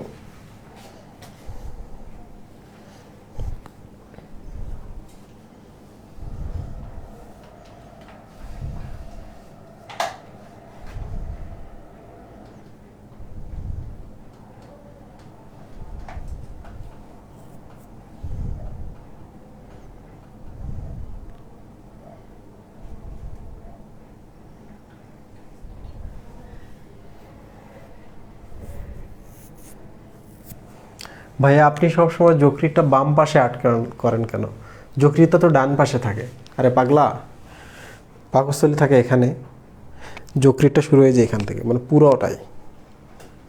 তো আমি এই জন্য ডানে আট করি, কারণ দেখা যায় জিনিসটা, আলাদা আলাদা করে অঙ্গগুলো রাখা যায়। আচ্ছা, যেহেতু আমি যাচ্ছি ব্রেকে, আমি বলে যাই পেপসিনোজেন কেন বলে, আর হচ্ছে 3 বা 4 নাম্বার কারণটা কি যে কারণে পাকস্থলীটা নিজে বিগলিত হয় না। লাস্ট কারণটা কি বলছিলাম সুই ভাই? এই যে পেপসিনোজেন যে এনজাইমটা ক্ষরণ হয়েছে, এটা নিষ্ক্রিয়। খুব মজার ব্যাপার, দেখো হেবাটা এখান থেকে কি করে? এই সেল ক্ষরণ করে, এইখান থেকে কি আসতেছে? পেপসিনোজেন। এটা তো নিষ্ক্রিয়, তাই না? এই যে এই সেল এসে করে কি, শুধু জীবাণু মারে তা না, একেও সক্রিয় করে, একে ধাক্কা দেয়। ধাক্কা দিলে কি হবে? ও মাই গড, কোথায় আসলাম, কাজ করতে হবে তো। বুঝা গেল? তাহলে এখন বলেন তো, এটা একটা অ্যাসিড, এ শুধু খারাপই না, এই জিনিসটা আমাদের এনজাইম সক্রিয় করতে হয়। তাহলে আমি যদি বারবার গ্যাসের ওষুধ খাই, এই সিএলকে কমায় দেই, নষ্ট করে, আমার পরিপাক ঠিকঠাক হবে না। তাহলে অ্যাসিড লাগবে। প্রিয় স্টুডেন্ট, তাহলে আমরা অনেকগুলো কারণ পেলাম। আমি একবার শুধু বলি, অ্যাবান্ডেন্ট অ্যামাউন্ট বা অনেক বেশি পরিমাণে এখানে মিউকাস থাকে, এখানকার কোষগুলো পরস্পরের সাথে খুব দৃঢ়ভাবে লেগে থাকে, যার জন্য এই সেলটা ভেতরে পেনিট্রেট করতে পারে না, প্রবেশ করতে পারে না। আরেকটা কারণ হলো এখানকার এনজাইমগুলো নিষ্ক্রিয় অবস্থায় ক্ষরণ হয়, তাই না? এই যে দেখো, পেপসিনোজেন হচ্ছে, এটা এমন একটা রাসায়নিক পদার্থ, এটা কি তৈরি করে? পেপসিন তৈরি করে। এই ব্যাটাই হচ্ছে সক্রিয়, এই এনজাইমটা সক্রিয়। তাহলে দেখেন, এইটার আগের অবস্থা কি ছিল? পেপসিনোজেন। এর নাম দেখে আপনি কি বুঝতেছেন? পেপসিন জেন, জেন মানে কি? যে তৈরি করে, তাই না? তাহলে এই রাসায়নিক পদার্থটাই পেপসিন তৈরি করে, এর জন্য এর নাম হলো পেপসিনোজেন। তাহলে এটা কি এনজাইম? না, পেপসিনোজেন কিন্তু এনজাইম না, এনজাইমের কিন্তু এর কাঁচামাল, তাই না? কেমনে সে এনজাইমে পরিণত হয়? যখন তার উপরে এসে এই সেল কাজ করে, তাই না? তাহলে বলো তো, এটা নিষ্ক্রিয় এনজাইম কিনা? তাহলে নিষ্ক্রিয় এনজাইমকে কি বলা হয় জানেন? Zymogen, zymogen. এখন বলেন তো, নিষ্ক্রিয় এনজাইমকে কি বলা হয়? জাইমোজেন। এই যে দেখো, জাইমো মানে হলো এনজাইম, জেন মানে হচ্ছে যে তৈরি করে। কি তৈরি করে? যে এনজাইম তৈরি করে। তাহলে পেপসিনোজেন একটা জাইমোজেন না, এনজাইম তৈরিকারী না? মনে থাকবে? ট্রিপসিনোজেন, ট্রিপসিনোজেন কি? এটাও একটা জাইমোজেন, নিষ্ক্রিয় এনজাইম। ট্রিপসিনোজেন কি করে? ট্রিপসিন এনজাইম তৈরি করে। বোঝা গেল? প্রিয় স্টুডেন্ট দেখো, মিউকাসের পুরো লেয়ার থাকে। 2 নম্বর হচ্ছে এখানকার এপিথেলিয়ামগুলো খুব কম্প্যাক্ট থাকে। 3 নম্বর হচ্ছে এখানে জাইমোজেন ক্ষরণ হয় বা নিষ্ক্রিয় এনজাইম ক্ষরণ হয়।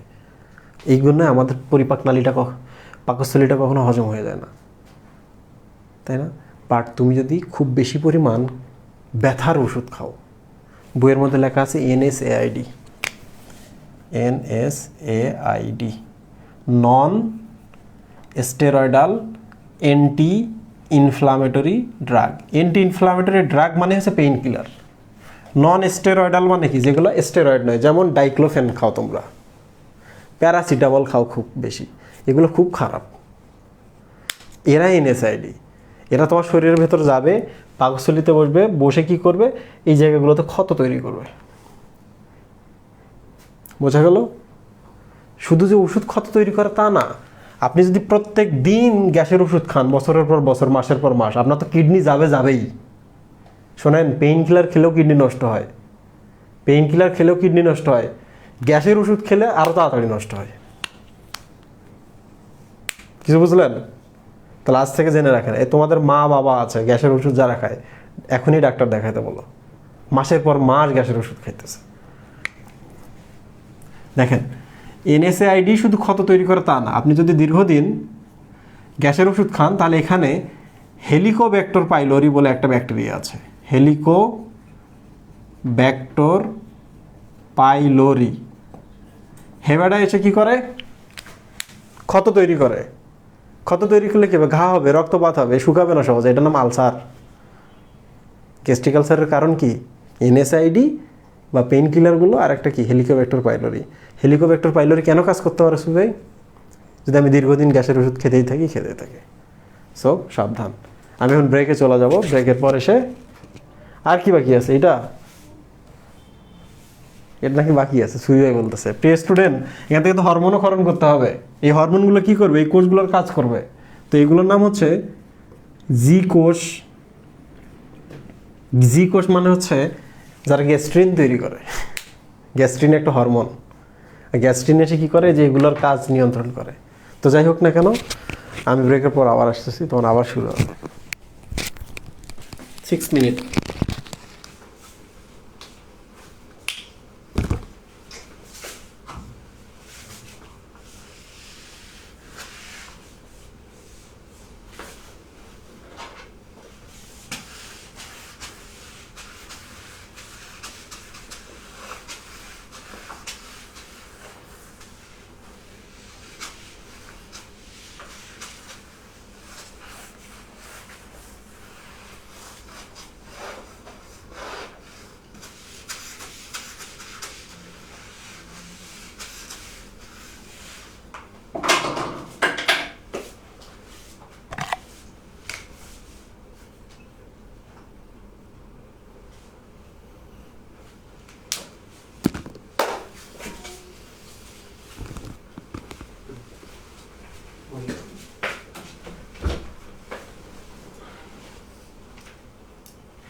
আবার স্যার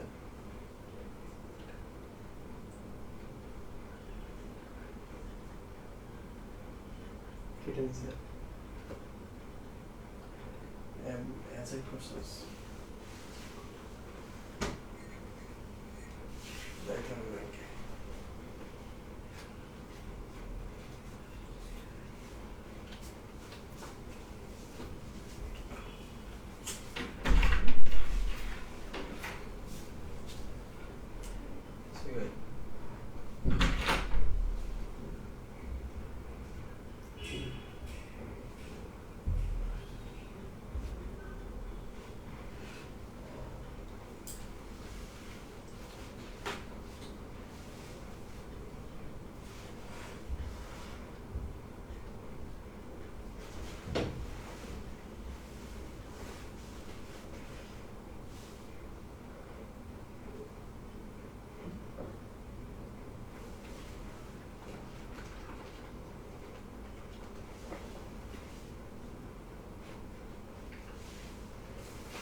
হ্যাঁ, তুমি আরও মেসেজ দাও আমার।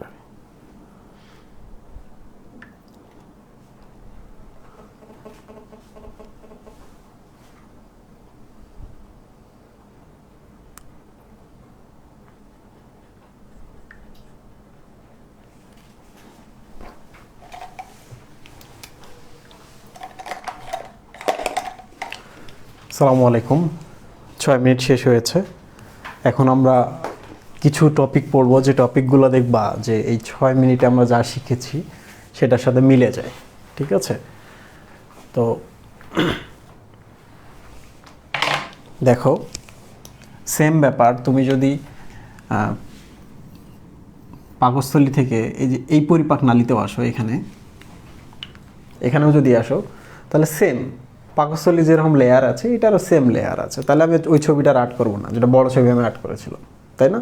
তাহলে এখানেও আমি হচ্ছে শুধু মিউকোসা লেয়ারটা দেখাবো। মিউকোসা লেয়ারটা কেমন ছিল সুবি ভাই?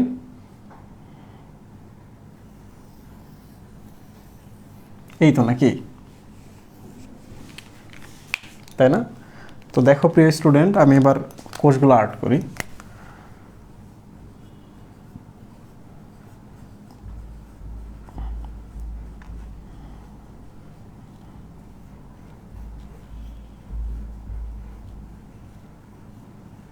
এই কোষগুলোর একটা স্পেশাল নাম আছে, এগুলো যেহেতু আবরণ গঠন করছে এই জন্য এদের নাম আছে আবরণী কোষ বা এপিথেলিয়াল কোষ।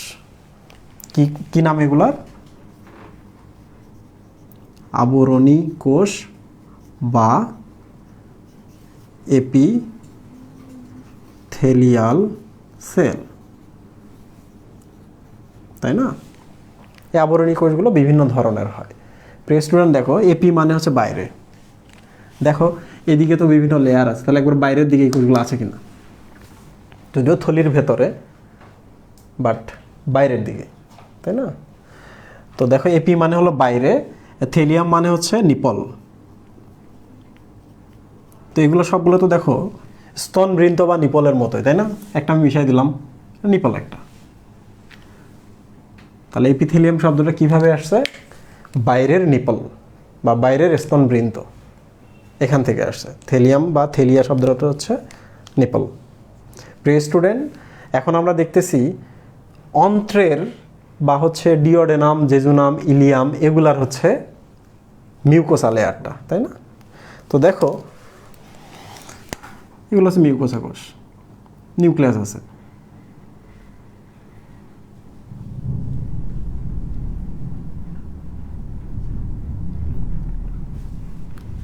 ওকে, মিউকোসা আসে। টেক্সট বুকটা দাও তো।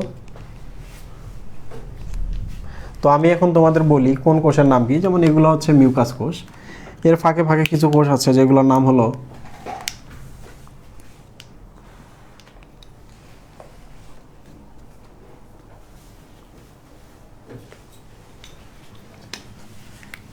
পিস্টন। দেখো আমি একটা কোষ তুলে দিলাম এখান থেকে,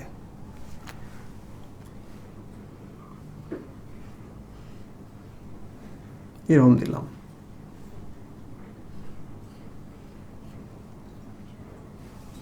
এখানেও আমি সেম ভাবে দিলাম।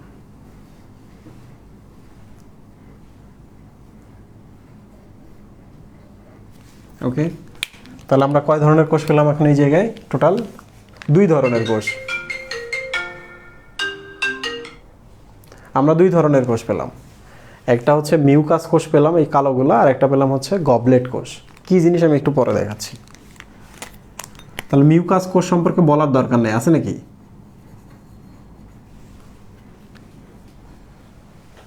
বলার দরকার নেই, আছে নাকি?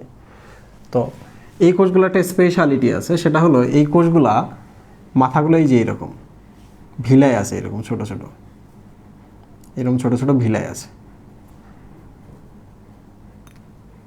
মাইক্রোভিলাই বলা হয় এগুলাকে।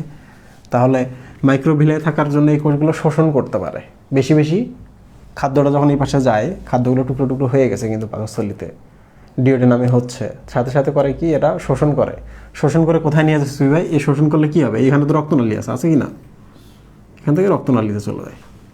তাহলে এই কোষগুলোকে আমরা কি বলবো? শোষণক্ষম কোষ। তাহলে বলো তো যে অন্ত্রের যে এপিথেলিয়ামে বা আবরণী কোষের মধ্যে একটা কোষ আছে যাদের মাইক্রোভিলাই আছে, যাদের মাইক্রোভিলাই আছে। মাইক্রোভিলাই থাকার জন্য সুবিধা কি? শোষণ করতে পারে পরিপাকৃত খাবারকে, সরল খাবারগুলোকে। তো এই জন্য এগুলোর নাম হলো শোষণক্ষম কোষ। এরপর আমরা পেলাম গবলেট কোষ। আমি আরও কিছু কোষ আগে অ্যাড করি, এই যে এখানে কিছু কয়েকটা কোষ অ্যাড করে দিই।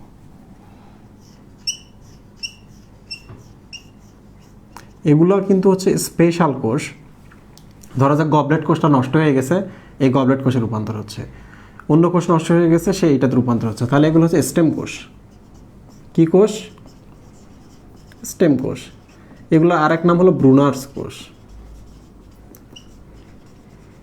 ব্রুনার্স হচ্ছে একটা মানুষের নাম।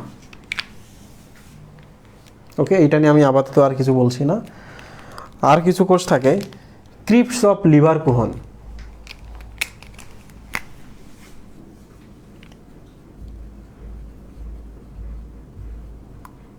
লিভার,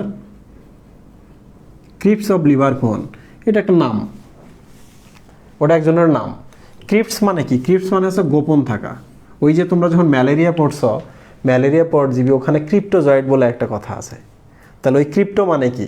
যখন ম্যালেরিয়া জীবাণুগুলো চুপচাপ থাকে, লুকিয়ে থাকে, তখন এগুলোকে বলে ক্রিপ্টোজয়েড। বা যে জয়েট বা যে অ্যানিমেলগুলো ক্রিপ্টো বা হিডেন অবস্থায় আছে, লুকিয়ে আছে, এই কোষগুলো কোথায় থাকে? সাবমিউকোসা থাকে, এই যে এইসব জায়গায় থাকে। তাহলে এইটা আমরা এখানে খুঁজলে কিন্তু পাবো না, মিউকোসা থেকে নিচে যেতে হবে। তাহলে ক্রিপ্টস অফ লিভারকুহন আমরা এখানে পাচ্ছি না, বা লিভারকুহনের গ্রন্থি বা লিভারকুহন কোষ আমরা পাচ্ছি না, তাই না? তাহলে এখানে আমরা আরেকটা কোষ পাবো, প্যানেত কোষ। এই যে দেখেন,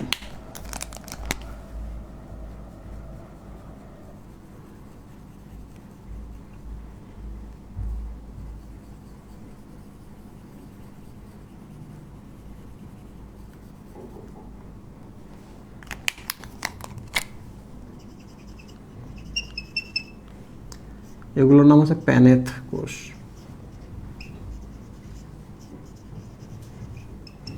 প্রিয় স্টুডেন্ট, এবার আমি এখান থেকে সব থেকে বেশি যে জিনিসটা নিয়ে পড়বো, বাকিগুলো নিয়ে আপাতত কথা বলার দরকার নেই, এইটা নিয়ে বলি আর স্টেম কোষ নিয়ে বলি। বাকিগুলোর কথা বলা আছে যে এই কোষগুলো কী করে।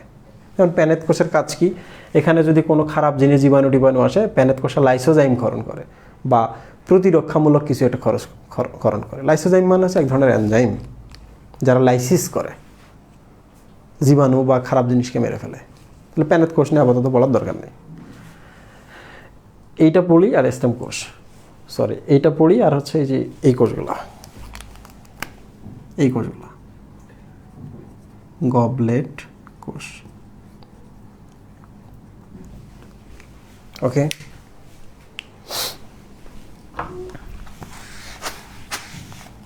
দেখো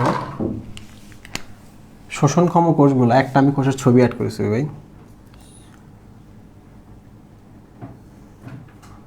এই যে একটা আমি বড় একটা কোষ দিলাম, মাথাটা এরকম মাইক্রোভিলাই আছে।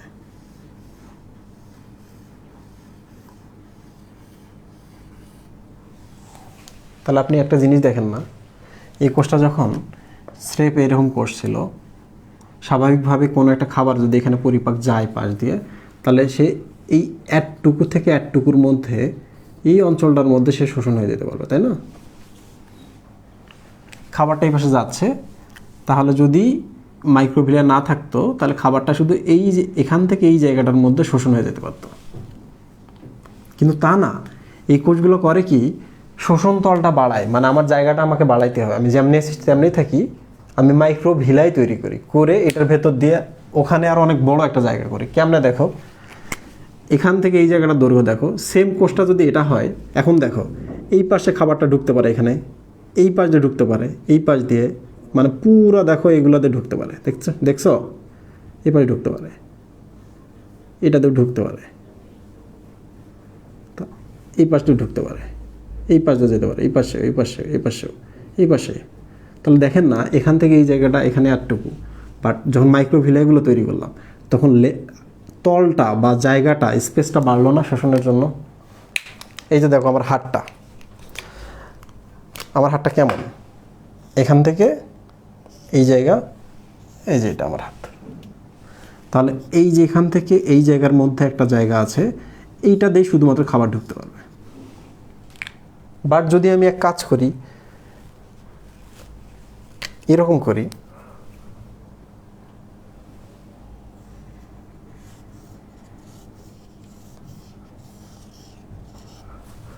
এখন দেখো তো খাবার কত পাশ দিয়ে ঢুকতে পারতেছে। এই যে এই দেয়ালটা ভেদ করে আসতে, এইটা এইটা এই পাশে, এই পাশে, এই পাশে, এই পাশে, এই পাশে ভেতরে ঢুকতে পারতেছে, তাই না? এই যে আসতেছে, এই পাশে, এই পাশে আসতে পারতেছে, এটা দিয়ে আসতে, এটা দেও। তাহলে ভিলাইগুলো বা আঙ্গুলের মতো অভিক্ষেপগুলো তৈরি করে একটাই সুবিধা, শোষণের জন্য যে জায়গাটা, তলটা বেড়ে যায়। তাহলে বলো তো, আমাদের অন্ত্রে শোষণ তল বাড়ায় কে? মাইক্রোভিলাই। মাইক্রোভিলাই কোথায় আছে? শোষণক্ষম কোষে আছে। শোষণক্ষম কোষ কোথায় আছে? ডিওডেনাম, জেজুনাম, ইলিয়ামে আছে, অন্ত্রে আছে। পাকস্থলীতে কিন্তু আমরা এই ধরনের কোষ পাইনি। ঠিক আছে, এবার চলে আসি গবলেট কোষ। গবলেট কোষ নিয়ে তোমাদের মেলা টেনশন, কোথায় এটা বেশি থাকে। আমাদের শরীরে মেলা জায়গায় গবলেট কোষ আছে, তার মধ্যে দুইটা জিনিস মনে রাখো, এখানে থাকে আর শ্বাসনালীতে থাকে। কোথায় থাকে? এখানে, ওখানে থাকে। এই যে দেখো,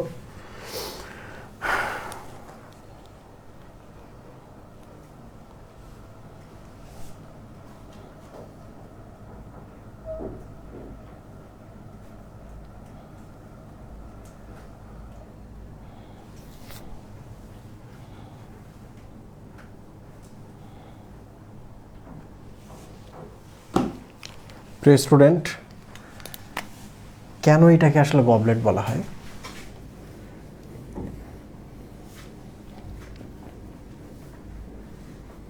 সুই ভাই, এটা কি কাপের মতো হইল না? কাপ হইল কি না? কিংবা আমরা যে ওয়ার্ল্ড কাপের কথাই বলো তো তোমরা, ওয়ার্ল্ড কাপটা কি এরকম না?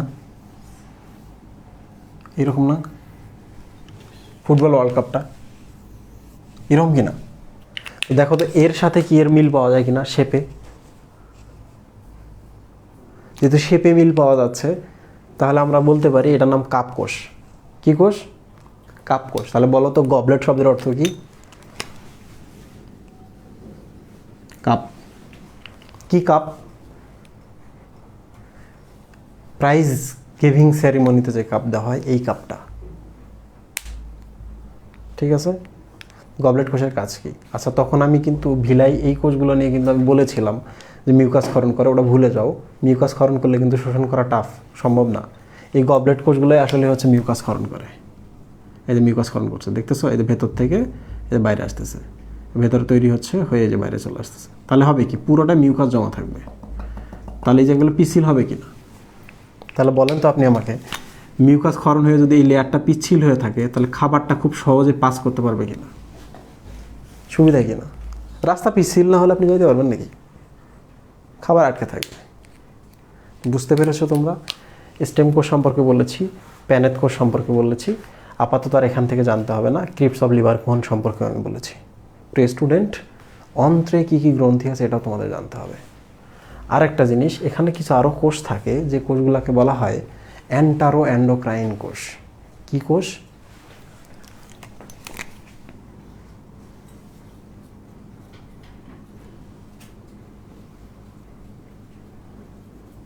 বইয়ে আছে, এই জন্য আমি এটা লিখে দিলাম। এন্টারো শব্দের অর্থ হচ্ছে অন্ত্র।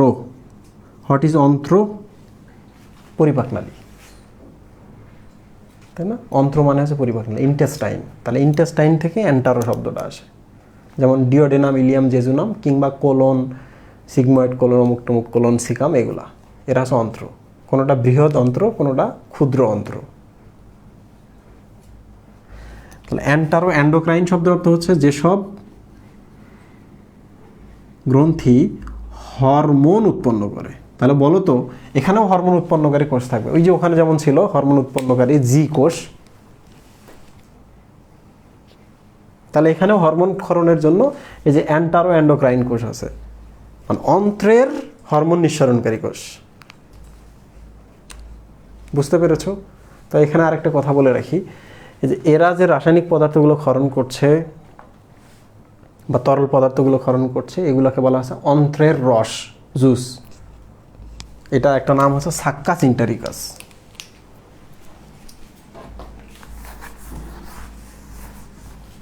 কি নাম? সুবি ভাই, এরা যে রাসায়নিক পদার্থগুলো ক্ষরণ করে, এরা জুসের মতো। তাহলে বলেন তো, আন্ত্রিক জুস বা আন্ত্রিক রসের নাম কি?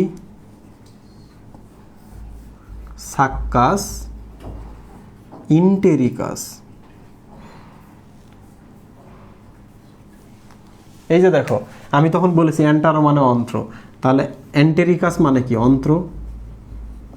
এই যে এন্টারো, এই যে এন্টারো। সাক্কাস মানে হলো secretion. Secretion, what is secretion? Secretion মানে এই যে নাকের যে সর্দি, তরল পদার্থ, এগুলো সিক্রেশন। মুখের মধ্যে যে লালা আসতেছে, এগুলো সিক্রেশন। ঘা হলে যদি এখান থেকে রস বের হয়, ওটার নাম সিক্রেশন। তাহলে সিক্রেশন মানে কি? তরল যেটা, সেইটাই, তাই না? আচ্ছা, গবলেট কোষ কী ক্ষরণ করছিল মনে আছে? মিউকাস। মিউকাস সম্পর্কে আমরা পড়েছি। তাহলে আশা করছি সবাই বুঝতে পেরেছো। তাহলে আন্ত্রিক গ্রন্থি, গ্যাস্ট্রিক গ্রন্থি সম্পর্কে আমাদের পড়া শেষ। তোমরা যদি চাও আমি কিছুক্ষণ গল্প করতে পারি, এরপর একটা টপিক পড়িয়ে বিদায় নিতে পারি, নাকি বিদায় করে দেবো এখনই? বিদায় কি তোমরা বিদায় চাও সবাই? দেখি কোন দিকে জয়ী হয়।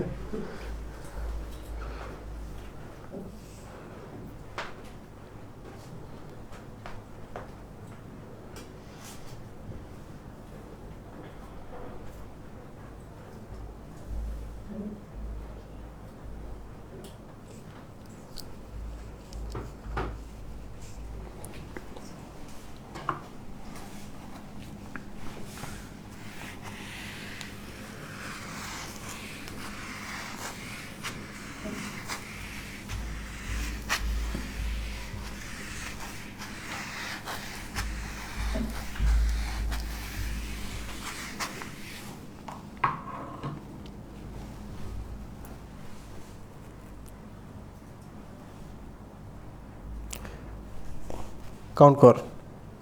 বিদায়, না পড়বে, জি স্যার বিদায় মানে কি কঠিন, গল্প বলে বিদায় নেন, না না না, আর টপিক না গল্প বলেন প্লিজ, দ্যাট মিন্স বিদায়। শারমিন আক্তার ইমা বলেছে গল্প গল্প, কারেন্ট নাই, বৃষ্টি, গল্প গল্প করেন, বিদায় করেন স্যার, গল্প বলেন, গল্প।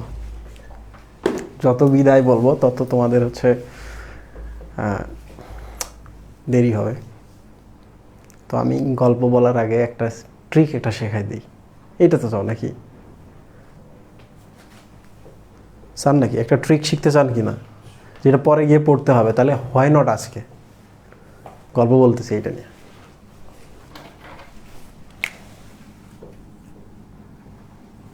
ট্রিকটা হলো পিত্তথলির ট্রিক।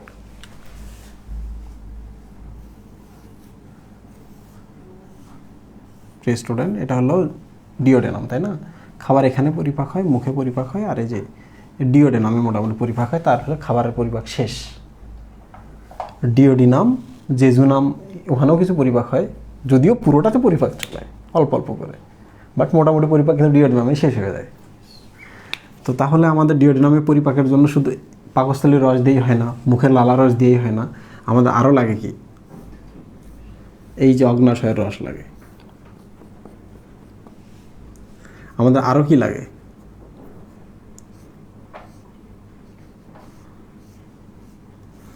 আমাদের আরও লাগে হচ্ছে, এটা হলো যকৃৎ। যকৃতের এই যে এটা হলো বাম খণ্ড, আমার ছবি তো এটা, এদিকটা বাম এদিকটা ডান, তাহলে এই যে ডান খণ্ডের নিচে থাকে একটা আছে থলি, এটার নাম হলো পিত্তথলি। অনেকের পাথর টাথর হয়, অপারেশন করে ঠিক করে। তো আজকে আমি এই জিনিসটা একটু দেখাই, এখানে গল্প আছে। প্রিয় স্টুডেন্ট দেখো, পরিপাকের জন্য অগ্নাশয়ের রস লাগে, পিত্ত রসটাও লাগে। পিত্ত রস যদি না আসে তাহলে কি হবে জানো, তোমার চর্বি খাচ্ছ, তেল খাচ্ছ, এগুলো কখনোই পরিপাক হবে না। পরিপাক না হওয়ার কারণে কি হবে, এগুলো মলের সাথে বের হয়ে যাবে। মলে যদি চর্বি থাকে, চর্বি তো পানি থেকে হালকা, তাই না? তাহলে মল হচ্ছে কি হবে, প্যান যে আছে, বাথরুমের যে প্যান আছে, প্যানের মধ্যে পানিতে ভেসে থাকবে, মল তাহলে ভেসে থাকবে, বোঝা যাবে যে তোমার মলের মধ্যে চর্বি আছে এবং এগুলো পরিপাক হয়নি। ডাক্তাররা কিন্তু এটা বলে, জিজ্ঞেস করে যে পিত্তথলিতে পাথর টাথর হলে, এদিকে পাথর টাথর হলে ডাক্তাররা জিজ্ঞেস করে যে আপনি যে বাথরুমে যান তখন কি মল পানিতে ভেসে থাকে কিনা, অনেক ব্যাপার স্যাপার আছে। আবার কাউরে যদি এইটা থলিটা কেটে ফেলে পাথর হওয়ার কারণে, তাদের ক্ষেত্রে দেখা যায় সারা জীবন আর চর্বি পরিপাকের সমস্যা হচ্ছে, ডাক্তাররা বলে দেয় চর্বি একটু কম খাবেন। বুঝতে পারলেন? তাহলে পিত্তরসের দরকার আছে। প্রিয় স্টুডেন্ট, আমি তোমাদের একটু পটটা চেনাই, তোমাদের কেমনে পটটা চিনতে হয়। আচ্ছা, আপনাদের মুখ দেখে আমি বুঝছি আমাদের আরেকদিন ক্লাস নিতে হবে।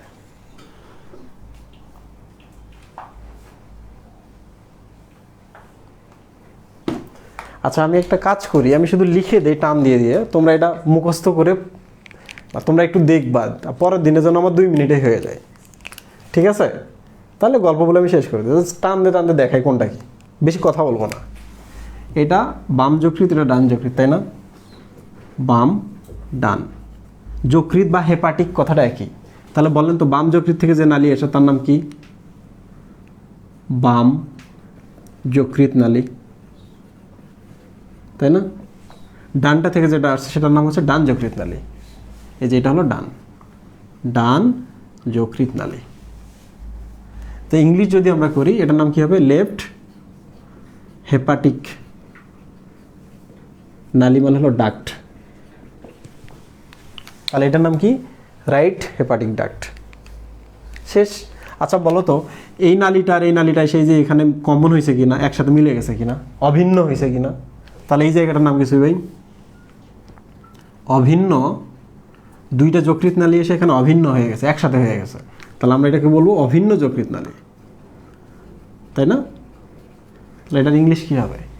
কমন। কমন মানে অভিন্ন, হেপাটিক ডাক্ট, তাই না? ওকে,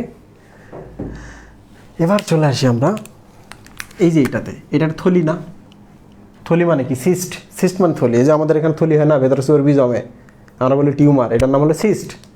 তাহলে এটা হচ্ছে সিস্ট। তাহলে বলেন তো এটার নাম কি? সিস্টিক নালী না? তাহলে এটার নাম হলো সিস্টিক নালী, সিস্টিক নালী, তাই তো? তাহলে বলেন তো এই জায়গায় এসে কয়টা নালী আছে এখানে? এই যে অভিন্ন যেটা আছে এইটা এসে মিলিত হয়েছে, সিস্টিক নালীটা এখানে আসছে, তাই না? আসতেছে তো এদিকে। তাহলে এই রাস্তা, এখানে কয়টা রাস্তা আসছে আসলে? 3টা।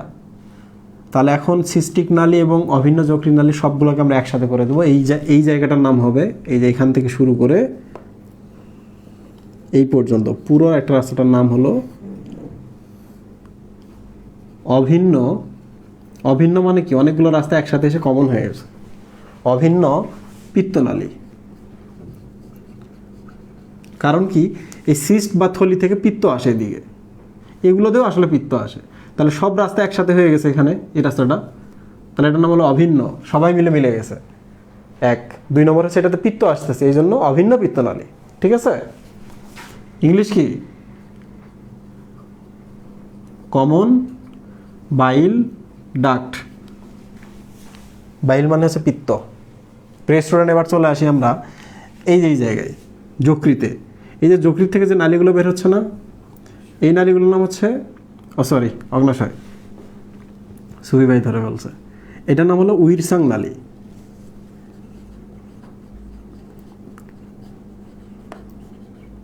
কি নাম? উইরসাং নালী। দেখো তো এই নালীগুলা এখান থেকে এসে যে এই মূল নালীর সাথে মিলে গেছে কিনা এটার সাথে। তাহলে এই নালীটার নাম কি সুবি ভাই? অগ্নাশয় থেকে আসতেছে, তাহলে এটার নাম হলো অগ্নাশয় নালী, তাই না? তাহলে আমি যেখানে হাত দেবো তোমরা বলতে পারবা, বলতে এটার নাম কি? পিত্ত আসতেছে। তাহলে এটা বাইল ডাক্ট বা পিত্ত নালী, যেহেতু সবাই মিলে আসতেছে এখানে, সব নালী একসাথে হয়ে গেছে। তাহলে অভিন্ন বা কমন, অভিন্ন পিত্তনালী বা কমন বাইল ডাক্ট। সিস্ট এটা, তাহলে এটা হলো সিস্টিক ডাক্ট বা সিস্টিক নালী। এটার নাম হচ্ছে লেফট হেপাটিক ডাক্ট বা বাম যকৃৎ নালী, তাই না? আচ্ছা, এই যে এখানে দেখো, এটা হলো অগ্নাশয় নালী, এটা হলো কমন বাইল ডাক্ট বা অভিন্ন পিত্তনালী, দুইটা মিলে একসাথে আসে। এই যে এখানে তো মিলিত হয়েছে দুইজন মিলে এই জায়গায়, যে জায়গাটা আসতেছে এই জায়গাটার নাম, ডিওডেনামের এই জায়গাটার নাম হলো এম্পুলা অফ ভ্যাটার।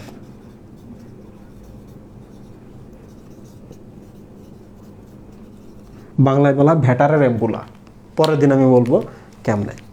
তাহলে মজার ব্যাপার কি দেখো, যকৃৎ কিন্তু পিত্ত তৈরি করে এই নালী পথে, এইটা এসে এই যে এখানে আছে অভিন্ন যকৃৎ নালী, এসে এইটা দিয়ে এসে এই যেখানে ঢোকে, দেখছো? এটাতে ঢোকে, এটাতে বাইর হয়। তাহলে এখানে কেন এসে ঢুকে থাকলো? একটা জিনিস, আমরা তো সবসময় খাই না। তাহলে আমি যদি পিত্ত থলিটা না দিতাম তাহলে সবসময় আসতো এখানে। আমি তো খাচ্ছি না, সবসময় চর্বি খাচ্ছি না। তাহলে আমি এটা কী করলাম? এটা রিজার্ভার বা স্টোরেজ, যেখানে আমি সংরক্ষণ করব। তাহলে এর কাজ কি? পিত্তরস সঞ্চিত রাখা। তাহলে এখন বলেন পিত্তরস কে তৈরি করছে? যকৃৎ না পিত্তথলি? যকৃৎ। এই পিত্তরস কে তৈরি করছে? যকৃৎ, রাইট? তাহলে পিত্তথলির কাজ কি? পিত্তরসকে সঞ্চিত রাখা। আচ্ছা, তোমরা আমাকে বলো তো, সঞ্চিত রাখলে সুবিধা কি? আমার কোলেস্টেরল আছে, কোলেস্টেরলের মধ্যে মানুষ আলু রাখছে, তাহলে আমি কি করব? পচা আলুগুলো মাঝে মাঝে ফেলে দিব, খারাপ যে জিনিসগুলো আছে সরাই ফেলবো। আমাকে তো সেগুলো সংরক্ষণ করতে হবে কি না? যে পানি বেশি থাকে আলুর ওখানে বা খারাপ জিনিস থাকে বের করে দেবো। তার মানে এইটাতে যখন পিত্তরসগুলো এসে থলিতে আসে, সঞ্চিত রাখে, যখন দরকার তখন পাঠিয়ে দেয়। হরমোন দিয়ে কিন্তু এখান থেকে খবর আসে, ওই যে এন্ডোক্রাইন গ্ল্যান্ড আছে না, হরমোন পাঠিয়ে দেয়, কিন্তু গিয়ে একে বলে যে পাঠিয়ে দেবো খাবার আসে। তখন সে করে কি? চাপ দেয়, নিজে পেশি আছে, পাঠিয়ে দেয়। তো সেটা কথা না, কথা হচ্ছে এখানে থাকছে, স্টোরেজ হচ্ছে, যখন দরকার তখন যাচ্ছে। কিন্তু এখানে থেকে আরেকটা কাজ কি? আরেকটা কাজ হচ্ছে এখানে থাকলে পানিটা কমে যায়। পানিটা কমে গেলে জিনিসটা কনসেন্ট্রেটেড হয়, ঘনত্ব বাড়ে, তাই না? তাহলে বলুন তো পিত্তথলির কাজ কি? পিত্তকে ঘন করা বা গাঢ় করা, সঞ্চিত রাখা, যখন দরকার তখন পাঠানো। কোথায় পাঠায়? এম্পুলা অফ ভ্যাটারের মাধ্যমে ডিওডেনামে পাঠায়। এই তোমরা কি আমার কথা বুঝছো?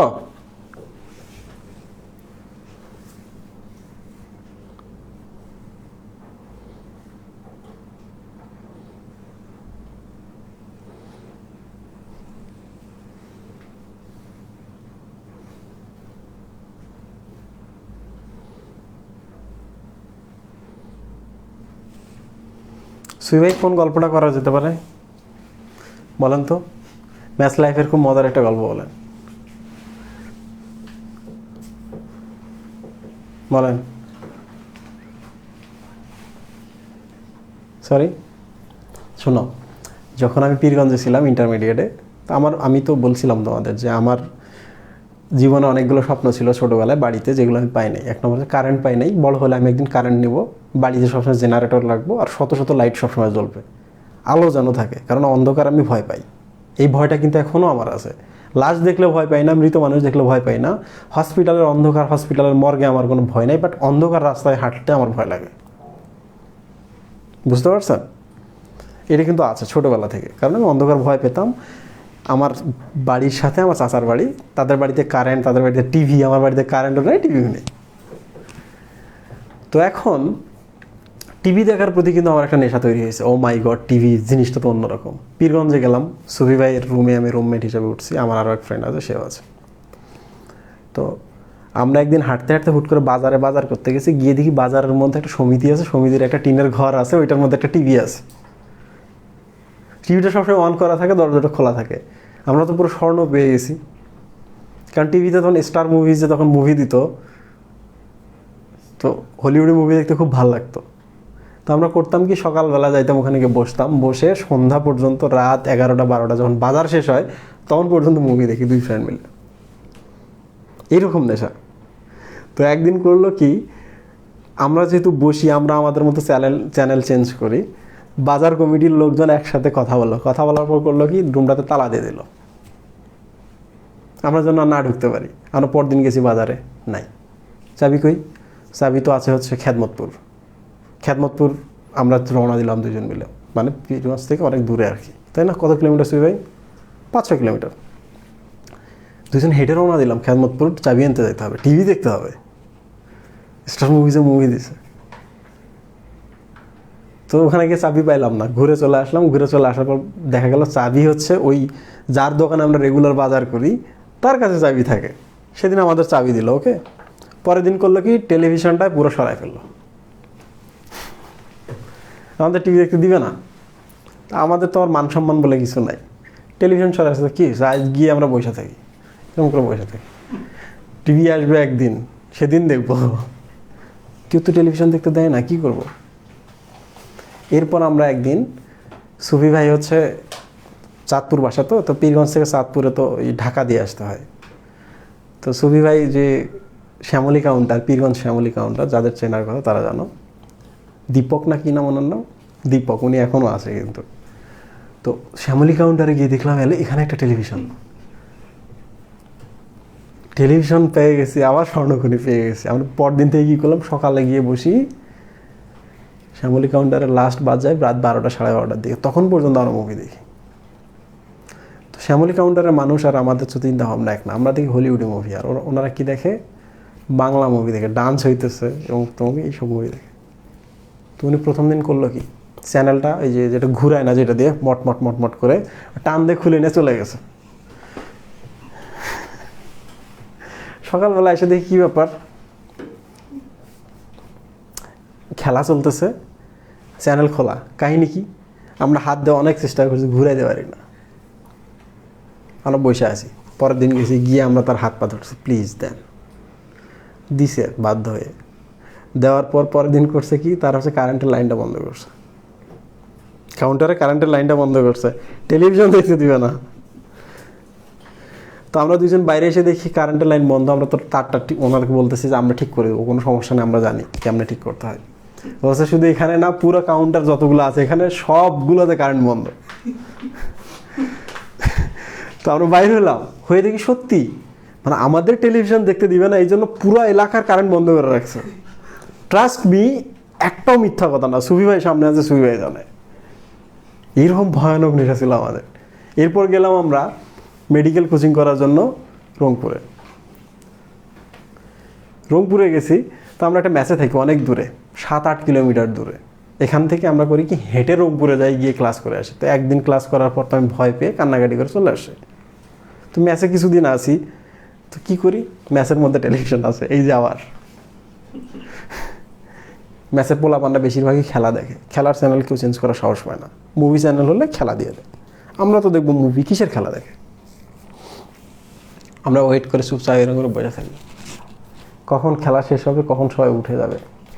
ম্যাচের টেলিভিশন বোঝো রাতে 1টা 2টা কোনো কথা নেই, 3টা 4টার দিকে ফাঁকায় আমরা করি কি, টেলিভিশনটা বিশাল টেলিভিশন, আগের টেলিভিশন তো পেছনেও লম্বা, তাই না? 2 ফ্রেন্ড মিলে এরকম করে ধরে আমরা আমাদের রুমে নিয়ে চলে যাই। এইটাই করছি সবই ভাই আমরা। ভোরবেলা মুভি দেখতে দেখতে সকাল 6টা 7টা বাজে, তখনও তো কেউ ঘুম থেকে ওঠে না। সমস্যা হলো টেলিভিশন কোথায়, আইসা থেকে টেলিভিশন কোথায়? এদিকে আমাদের এত ঘুম, ছোট মানুষ, চোখ তো খুলতে পারি না, চোখ জ্বালা পোড়া করে। ঘুম থেকে উঠে যে টেলিভিশনটা নিয়ে ম্যাচের ওই রুমের মধ্যে রেখে আসবো, এটা আর পারি না। আমাদের নোটিশ দিয়ে দিল, তোমরা আর ম্যাচে থাকতে পারো না।